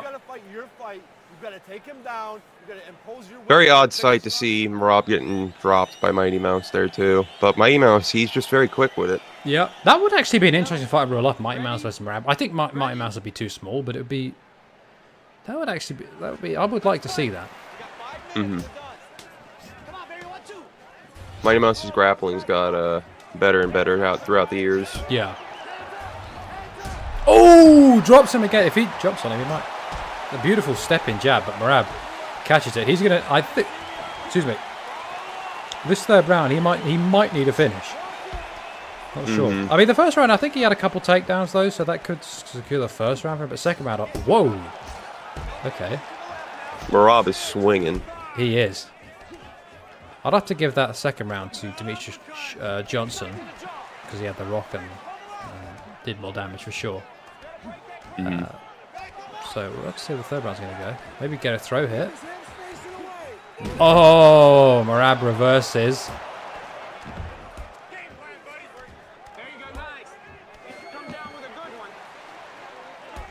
I have a video on reversing, grappling and ground and pounding the AI, the ultimate AI. It's on my channel. Check it out. Hopefully it'll help you. There is a way to do it consistently. You just have to learn their patterns and their timing. / the timing to reverse. Or rather, to avoid reversals, and you have to learn their timing to reverse. I'd say tip number 1, don't fight Brock Lesnar. Yeah, Brock's been like a boogeyman in most of it. Like he's so powerful and strong that if he gets you down, the ground and pound is just gonna... Like on the feet it's gonna hurt, and on the ground... Oof. Yeah, that straight he has is lethal. It is, yeah. It's looking like Merab's probably going to... Oh, well. Nice reversal, but it is probably looking like Merab is going to steal this decision. Yeah. Really depends on how the judges score this.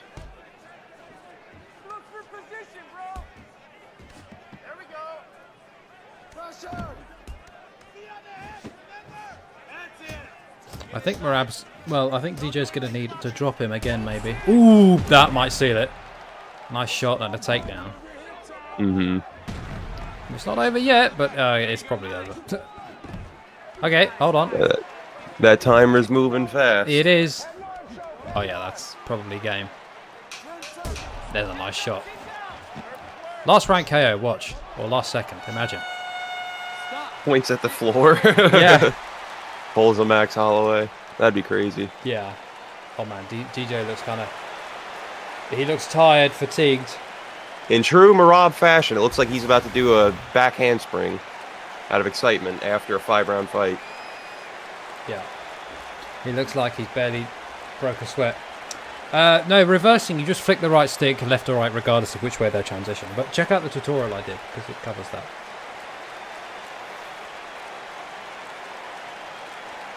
Merab's ready to rematch right now.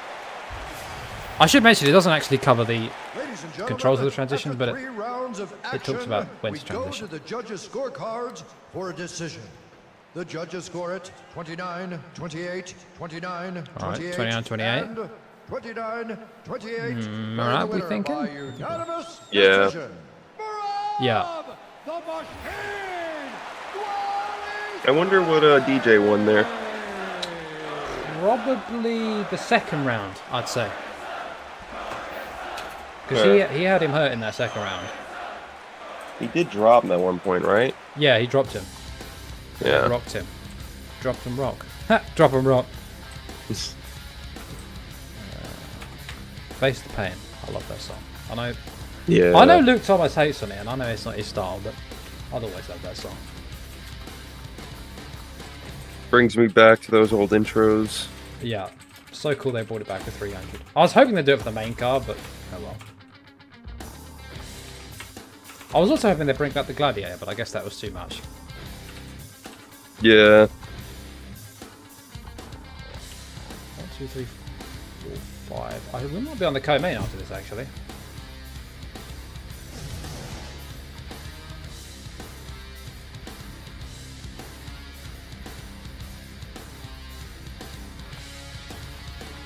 Merab shoots 30 takedowns in a round, then goes to run a 10 mile after his warm-up for cardio. Yeah. Yeah. He's got one hell of a gas tank, man. It is the biggest I've ever seen. Ooh, this should be good. A featherweight collision between Eric Koch and Mark Hominick. Yep, Eric Koch, as you were saying, Beige. Yeah, I had a feeling. I think I remembered him being Eric Koch. Yeah. Impressive in his UFC featherweight debut with a first-round knockout of George Roop, Mark the Machine Hominick is a brilliant striker with submission skills to match. Merab doesn't take EPO. EPO takes him. Finishing ability, sure to put on an exciting show in the octagon tonight. That's hilarious. Merab PO. That doesn't sound right. MPO. There you go. Eric New Breed Koch came into the UFC with an impressive 11-1 record. It's not blood. If Merab was my PO, I wouldn't want to mess with him. Say again. So if Merab was my parole officer, I wouldn't want to mess with him. No, yeah. Oh, I get it. PO, yeah. Parole officer, Merab. Yeah. Yeah. Are you staying good? You're like, yes. Please don't shoot 40 takedowns. No.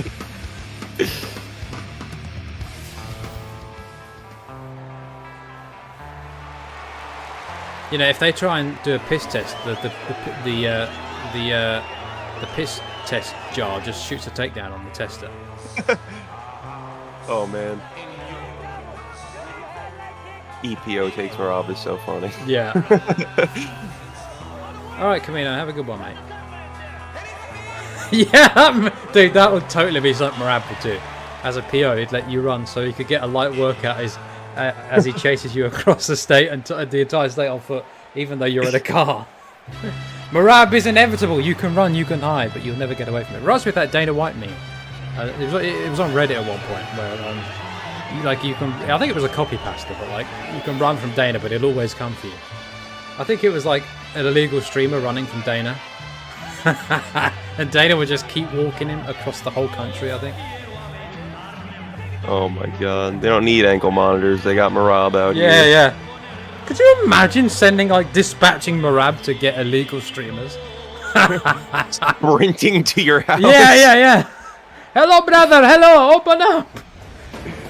Who is that running up my driveway? Yeah. Could you imagine like if he was trying to open the door with the same ferocity that you ran, you just hear. Door comes flying off the hinges. Oh, yeah. There's Merab. Don't worry, that's just my parole officer. Yeah. Yeah, I mean, that would stop a lot of people from streaming. Yeah. The boogeyman scaling up the side of my house? Yeah, yeah. Cue the Spider-Man music from Spider-Man 3, the Venom theme. One hand working his way up your roof. Yeah, oh man. The boogeyman. The boogeyman wakes up sore in the sweat because he dreamed of wrestling Merab. Parole officer Merab. Parole officer Merab says who needs ankle monitors when you have ankle picks? Oh my god. So we've got Ortega versus Kattar would be an interesting one in real life. It would be. We've got a comedy show in UM as well now. 2.0, everything you need in one place. Oh yeah. Yeah, yeah. Multimedia, everything. Oh, head kick. Oh my. Oh, nice right hand.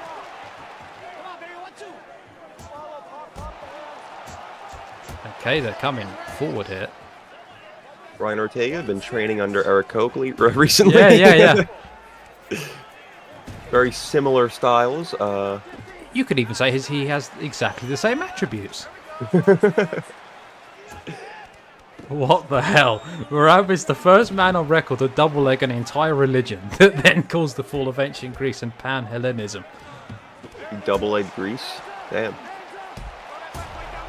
He fucking double legged the Acropolis. He double legged the whole civilization. Yeah, yeah. Dude, I would pay to see a genuine God of War game where Merab has to fight Kratos. That would be the most hilarious shit. Then again, dude, Merab is literally Boulder. He's literally the stranger. He can't feel pain. He just keeps going. He's even got a beard like him. Yeah. Okay. Okay. So that's now canon in my mind that the stranger from God of War 4 is Merab. Merab's Gate 3. Oh man, I need to focus on the fight, but this is too funny. Yeah. Merab's Gate 3. Merab's Gate 3. I need to play Baldur's Gate 3. I've heard great things about it. Yeah. I was playing a D&D campaign not long ago, but unfortunately my friend went away to college, so we had to stop. But I have to be. I'm interested in Baldur's Gate. Oh, shit. Reversal from Kattar. Yeah, Kattar in top man. If we get to full guard, we got to be careful of the submissions because they are. Let's say they are the. Dude, super. This is actually. This is hurting my ability to be semi-professional.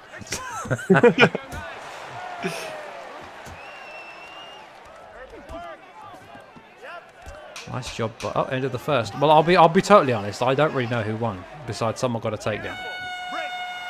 Because if I'm judging by damage, I'd probably say Ortega. Yeah. Oh wow, he's really nicked up there.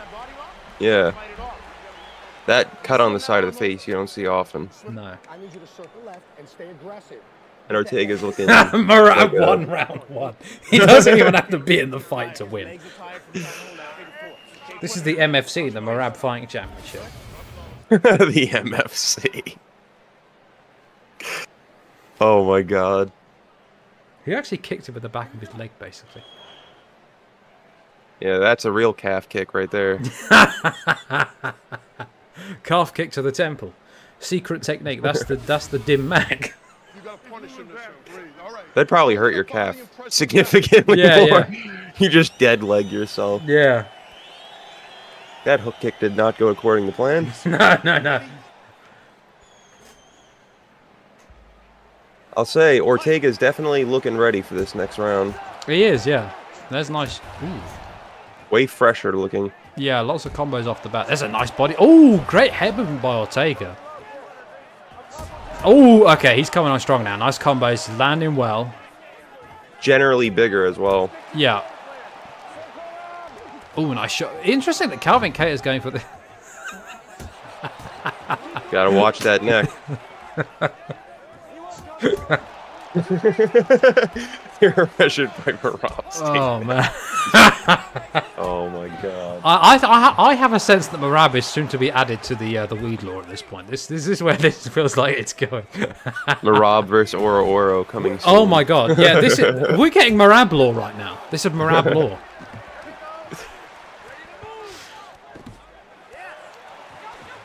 I'm surprised how active Kattar is, like how much he's engaging in the grappling. Yeah. But, so far Ortega hasn't really thrown anything up. Like, he's pretty... It's similar to, like, Aspinall was pretty tame on that. Like, he didn't really throw up many submissions. And I will say, like I was saying earlier, Ortega, his grappling isn't that impressive in the mod yet. No, yeah. Since they didn't really, change anything, but I think it's like 76, 77. Like that. Oh, wow. He might not have submission skills, but he's got punches. Yeah, that 86 stand-up. Yeah, that is coming in. Merab is actually the old Latin word for fuck off cardio, if you didn't know. Noted. Thanks for advancing my Latin studies. Say again?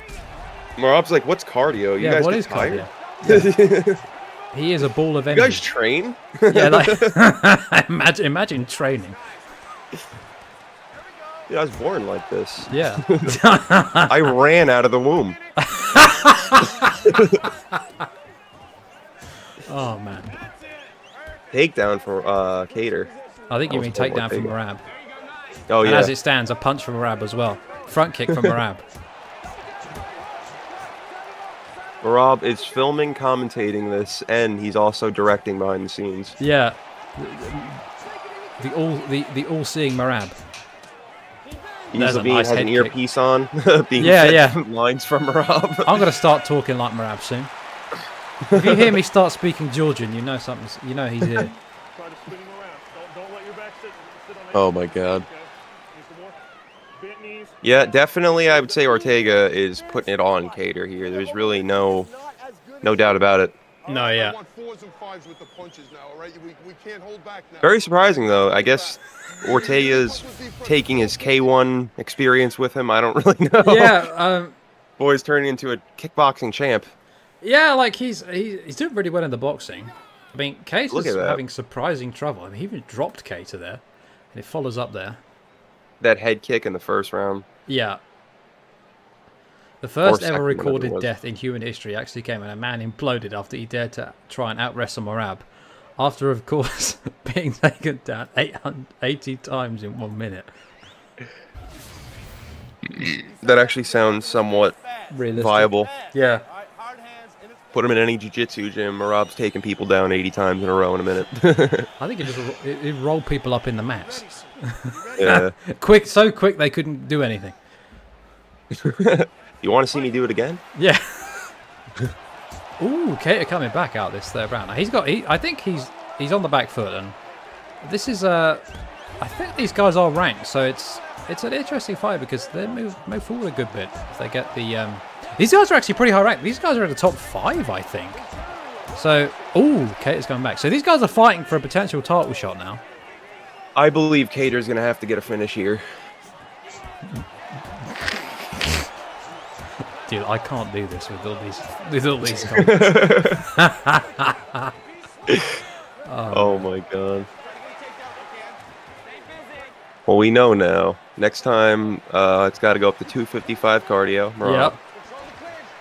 That's it. Yep, that's the play. New creative fighter coming in. Yep.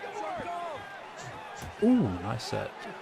almost landed, but intercept knee! Oh my God! He showed his hand, and this could be it. That's a wrap. Brian Ortega with not a single submission attempt, but he gets it done anyway. Lord. Dude, I mean, he did land a knee on Clay Guida, very similar. That is true, dude. That intercept knee hits like crack watching it. It is the coolest thing. That was pretty impressive. Got to give it to Ortega. Great finish. What a finish! Pretty much controlled him the whole entire. Yeah, yeah, he did. Yeah, that was a good. That was pretty dominant from Ortega at points. Like Kattar had an odd game plan. Like he went significantly for grappling, and I actually think a bit of an odd game plan from Ortega because he didn't go for many submissions, but well, he didn't need it in the end.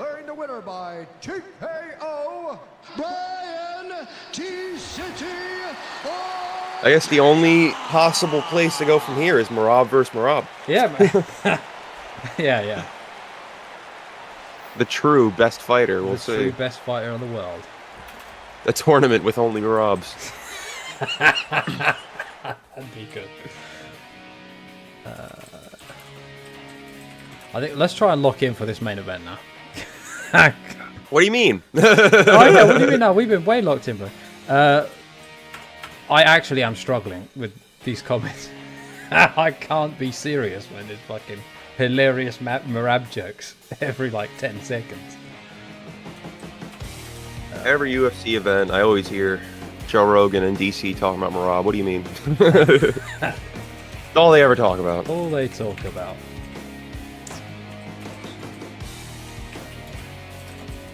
Alright. Main event coming up. I'm going to mute my mic and then play the audio archive. Yeah, same. You can't change the calves on. You can't change the gloves on calves because it's how it was on the base game. It was broken. Well, I assume broke because it was fine in 2010. But Merab was officially declared for the NFL draft. Yeah. All right. Moving on to the main event.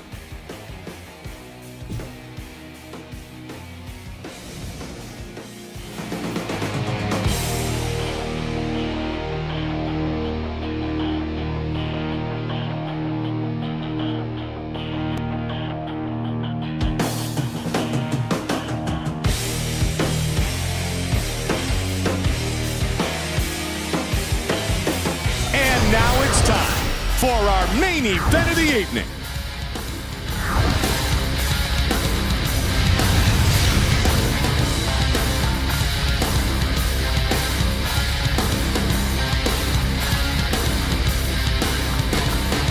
Coming up next, it's a middleweight title fight between Cincinnati, Ohio's own Rich Franklin and Pride superstar Wanderlei Silva. Right, that, my friends, is a crash. Well,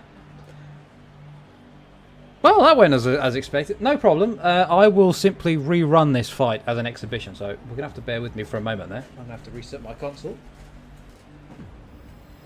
I love Undisputed 3 sometimes.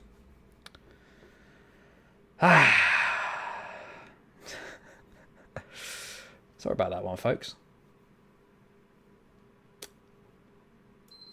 Thanks, console. Thanks, console. Muchas gracias. Right. Do I have an intermission? I have an intermission. We'll pop that one up for now. Right. It's a good thing we have the card written down.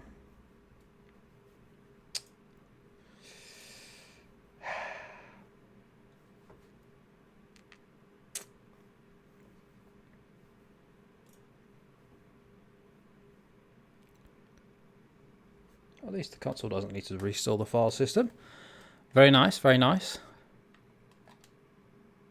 Intermission. Yeah, the game crashed. Oh, no. Yeah, but it's okay. I'll just run it as an exhibition. Yeah, I'd rather it be on the main event at least, because I just run the one fight as an exhibition. We can be done with it. It looked all weird, I must say. And I'm fairly certain because I did the first event with the modified submission art, so it's not related to that, surely. But then I did adjust the clock after that, so I don't know. I can't imagine why it'd be different there, but Dana sent Merab to cut out the feed, yeah. Merab took the feed down. This is funny. We were literally talking about Merab coming after illegal streamers, and he comes after a streamer. Not an illegal streamer, but a streamer. He double-legged your game right off its feet. Yeah. Yeah, blast double. Blast double into the abyss. The German suplex. Yeah. He hit my game with the ghost asleep. Oh my god. Wait, have I even got audio? Oh no. Wait. No, I know why. Oh, my friend had a modded PSP and I played with it. I never modded it myself, but I am probably one day going to do that in a PS3. That era of PlayStation was so cool to mod. The PS Vita, PSP, PS3. Yeah. I've always wanted a... Dana said, pack it in, you can't outclass the UFC Sphere card. That card already, like from what we watched, has already been better than the Sphere card. Not saying the Sphere card was bad, but man, those first few fights... Yeah, they weren't great. Oh wait, no, the first few fights were good, but the last couple weren't very good on the card. Yeah, well, I mean, on this card. Oh, right, yeah. I see what you mean. The first few fights were phenomenal. Yeah, and very hard to live up to. And yeah, same thing with the Sphere card, though. A lot of the first fights were really, really good, and then got weaker. Wait. And yeah, it was very. The reason why that era of gaming was goated for me, at least, was the tools you can use on a modded PSP or PS3. There's so much you can do with them. I've always wanted to mod a PSP, and I've always wanted to play a Vita because you've got games like Killzone on the PSP and Uncharted Golden Abyss. To see those console type experiences ported to to a handheld looks so cool. And it also, like, before there was like iPhones as popular as they are today, the PSP was like everyone's multimedia device. Like, you can do whatever you wanted. You can browse the internet, listen to music, play games, emulate games. Like, it was insane. No, yeah, Sony went really hard on multimedia in that era. Like, the PS3 at launch, like, it was probably overpriced, but it had a Blu-ray player. You could install Linux. You had all the multimedia functions. I forget who the ref was supposed to be, but I think it was Herb. Yeah, the Van and Shiraz. I was gonna post. I was hoping Shiraz was gonna win because I was gonna post Shama with an X, because in some dialects of Spanish, I think of Mexican Spanish, I think the X letter can be a sh, or maybe it's some dialects of Spanish in general. I was hoping I could post Shama like that for a laugh, give him a nickname like that. But it's an interim middleweight title fight between Cincinnati. It's always interesting to see what different languages, different letters sound like in different languages. Yeah, well, I speak some Greek and I understand. I can read Greek, a good bit of it, because I'm half Cypriot. So the good thing, because I spent time over there, I can read the language. It's kind of cool. Like, the B letter in Greek is a V, like it was pronounced V. So, like, for example, the word Viblio means book, and that's where Bible comes from. Because Bible just sort of means like how I always go back to like how J's are like H's in some Spanish. In Brazil, like Royce Gracie is spelled Royce Gracie. It's always interesting to me. Yeah. And that Undertaker theme. Yeah. Oh, I'm gonna just mute the mic while we get this going, so we get the. Oh yeah. My bad. No. And now, 5 rounds for the UFC Middleweight Championship of the World. Introducing first. Fighting out of the blue corner. This man is a Muay Thai kickboxer. He stands 5 feet 11 inches tall, weighing in at 185 pounds. Fighting out of Curitiba, Brazil. This man is a former middleweight champion of Pride, Jared the Killer Gorilla Cannonier. And now, fighting out of the red corner. This man is a freestyle fighter. He stands 6 feet 4 inches tall, weighing in at 185 pounds, fighting out of Cincinnati, Ohio. He is the former UFC middleweight champion, Israel, the last style bender, Adesanya. And when the action begins, our referee in charge of this contest is Herb Dean. All right, gentlemen, this is for the championship. You've been given your instructions in the dressing room. Protect yourself at all times. Follow my instructions. We will have a clean fight. Touch gloves. Let's make it official.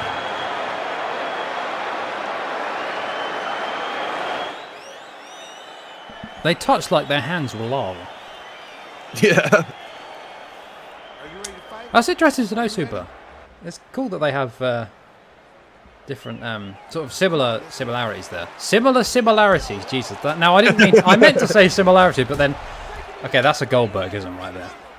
All right. I got to do my Duolingo today, but on another note, this fight should be very, very good. It should be. Oh, there's a nice shot from Wanderlei.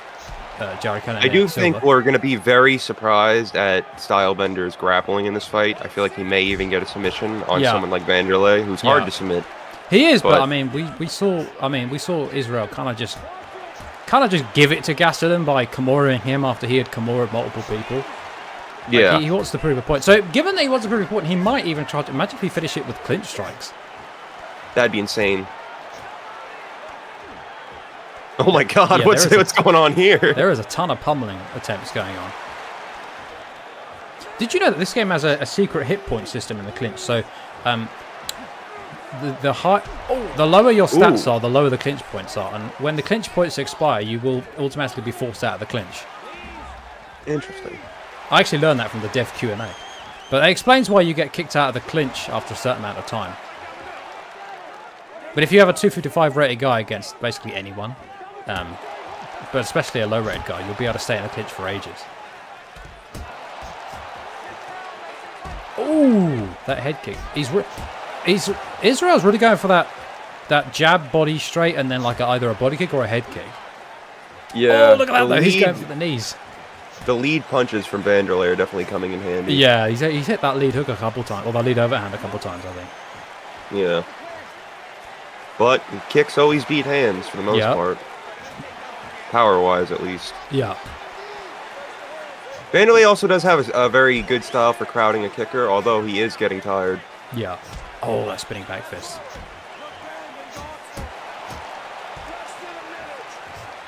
I guess there's no crowding pro cop, but you know. Oh my God, another back fist! Oh, but look, he catches the punch. Wanderlei keeping himself in there. That's smart by Wanderlei. Yeah, that's a veteran move right there. And now against the fence, against a really top level clinch guy. And now Israel is gassed rather. Nice head movement though. Beautiful head movement. Ooh. Nice little jab there in that round. Yep.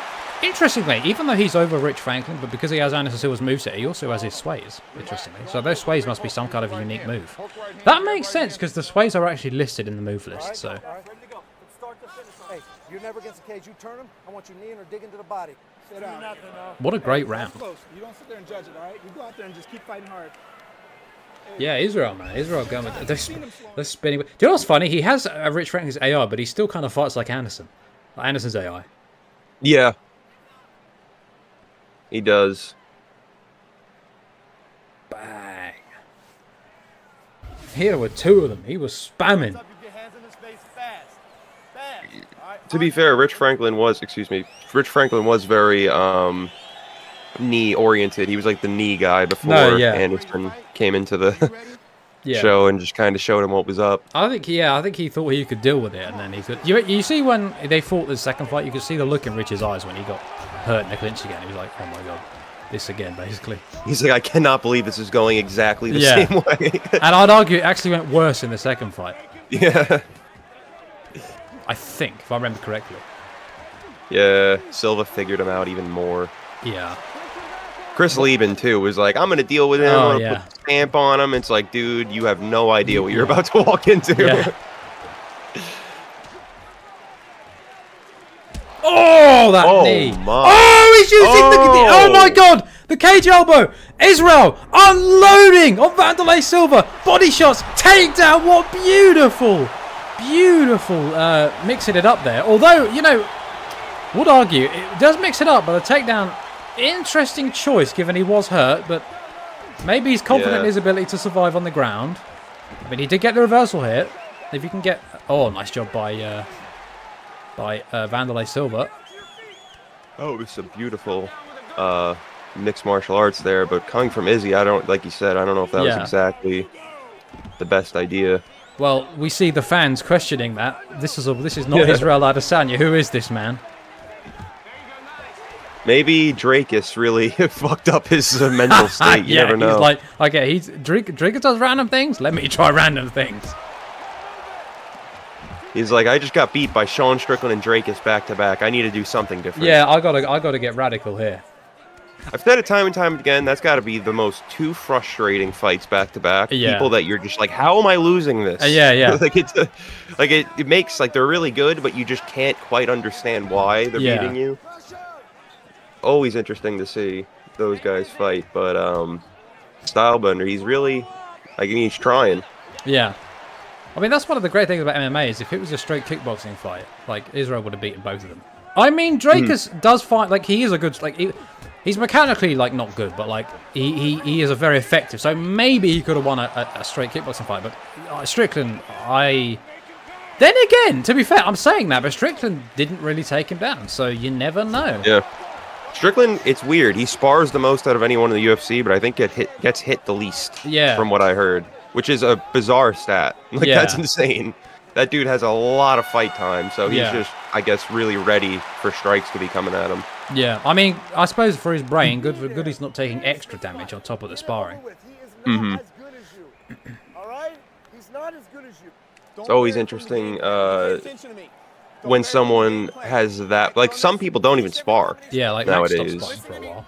Yeah. I mean, I think he sparred again for the Gaethje fight, but besides that, he was not sparring for a while. I think even Lawler for a while wasn't sparring. Yeah. I think that's a smart play if you've already got a lot of experience. Mm-hmm. I mean, whether you shouldn't spar at all, I mean, I feel like that probably depends on the fighter and how good they can get without sparring. I mean, I think touch sparring is a good thing because, like, you need that kind of feel of a fight. But if you want to touch spar, maybe it's a thing, right? Because like you get people who say you need to hard spar at least a bit because you need to get that feel for the fight. So, yeah, probably you do need to you probably do need to hard spar a bit at least to get that feel. But I would say it depends a lot by mental state and fighters. Like some people need that I can still do this. Some people are just always game. Like Dominic Cruz never really had ring rust, so I don't think that really was that crazy. He also doesn't get hit a lot, so it's one of those things that's also style dependent. Where if you're going in for a war, you want to be better to spar, I think. Yeah. You might want to sharpen up a little bit. Yeah.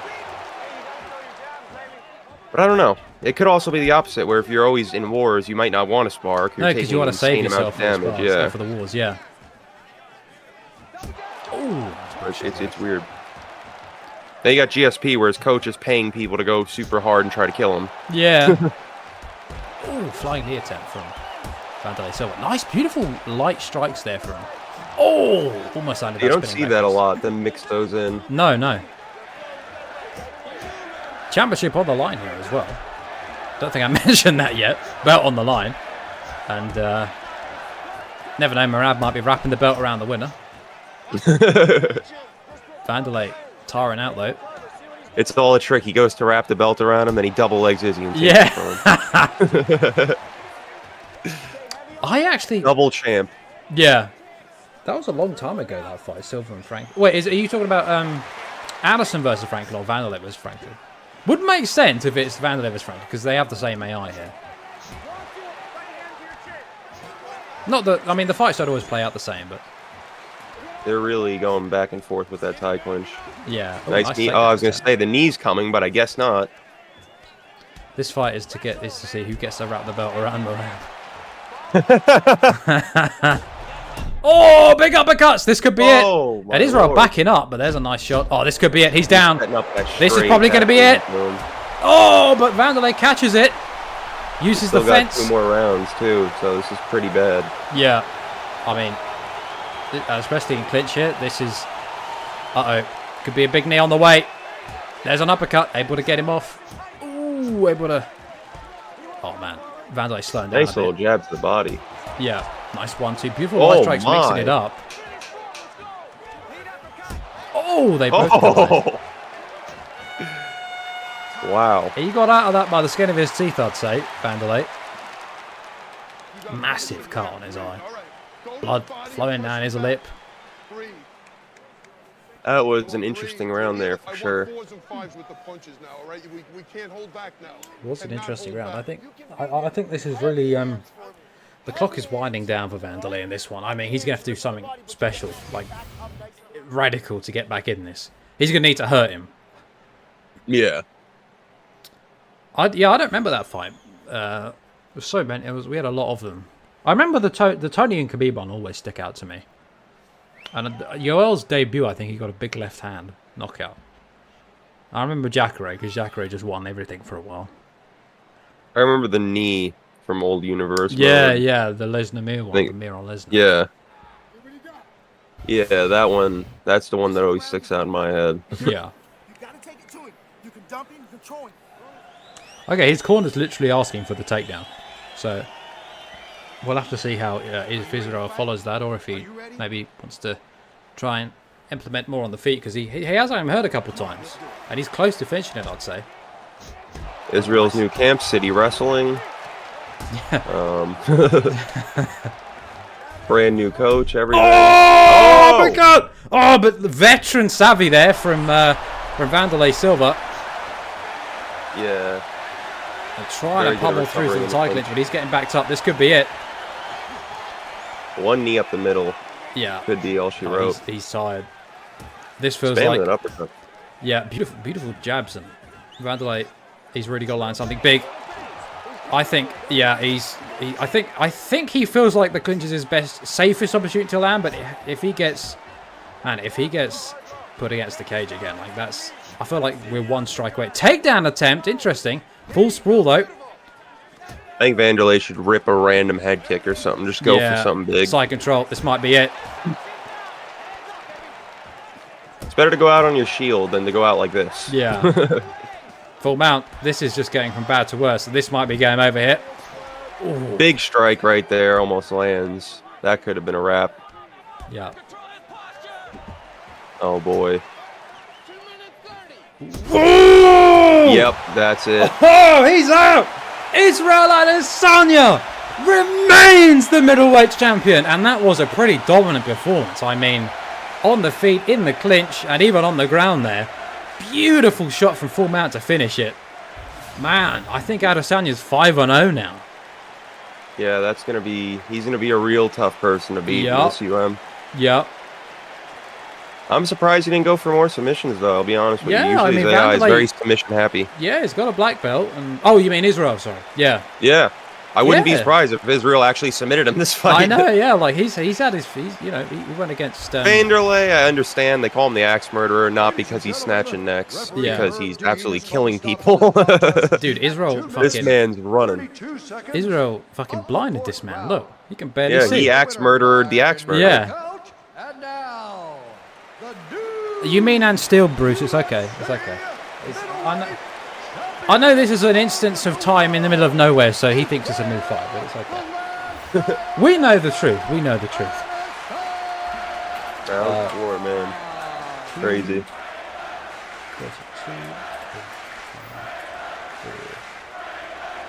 That was a great... I think that card started great, kind of tapered off a little bit, but came back at the end a bit. Yeah. Those first few fights were some of the best fights I've ever seen. Yeah. I'm very curious to see what... oh, wait, we can't even see what got fight of the night or anything. No, unfortunately not. Well, we it's can not just assign that one much of a ourselves. surprise. Yeah, I'm probably gonna have to go with that first one with Rumble Johnson. Yeah, that was crazy. That was insane. Will we ever add Patty the Baddie? Well, we don't add hamburgers to Universe Mode, but we have added Paddy the Baddie. He's DLC. Patty. I see now. He's over Joe Lozon, so. Right, folks. Thank you very much for watching. That was great. And as always, a big thank you to Beige for dropping by. Anytime, great man. Fun. And thank you, Super, for the endless humour. Please write a long list of Merab jokes, because I want to read them. Yeah. Thanks, everyone, for watching. Hope you enjoyed it. We'll be back next weekend for another Universe Mode card. I was busy today. Something came up, so shout out to Merab for the card. Yeah, I had something come up today, so I couldn't get it. I could get on at 8, but I'm going to try again to get on at 8 tomorrow, or 8 next weekend, 8 p.m. UK time, 3 p.m. Eastern time, 12 p.m. Pacific time. So yeah, hope you enjoyed the card. Great fun, and thanks again, Beige, for dropping by and being a great co-commentator. It was awesome fun. No problem, man. Anytime. Appreciate it, bro. Had a lot of fun. Yup. I'll link his channel in the description. Go check him out. Awesome guy. Great videos. You definitely don't want to miss out on those. And yeah, I'll see you everyone in the next one. Take care, my friends. Later, folks.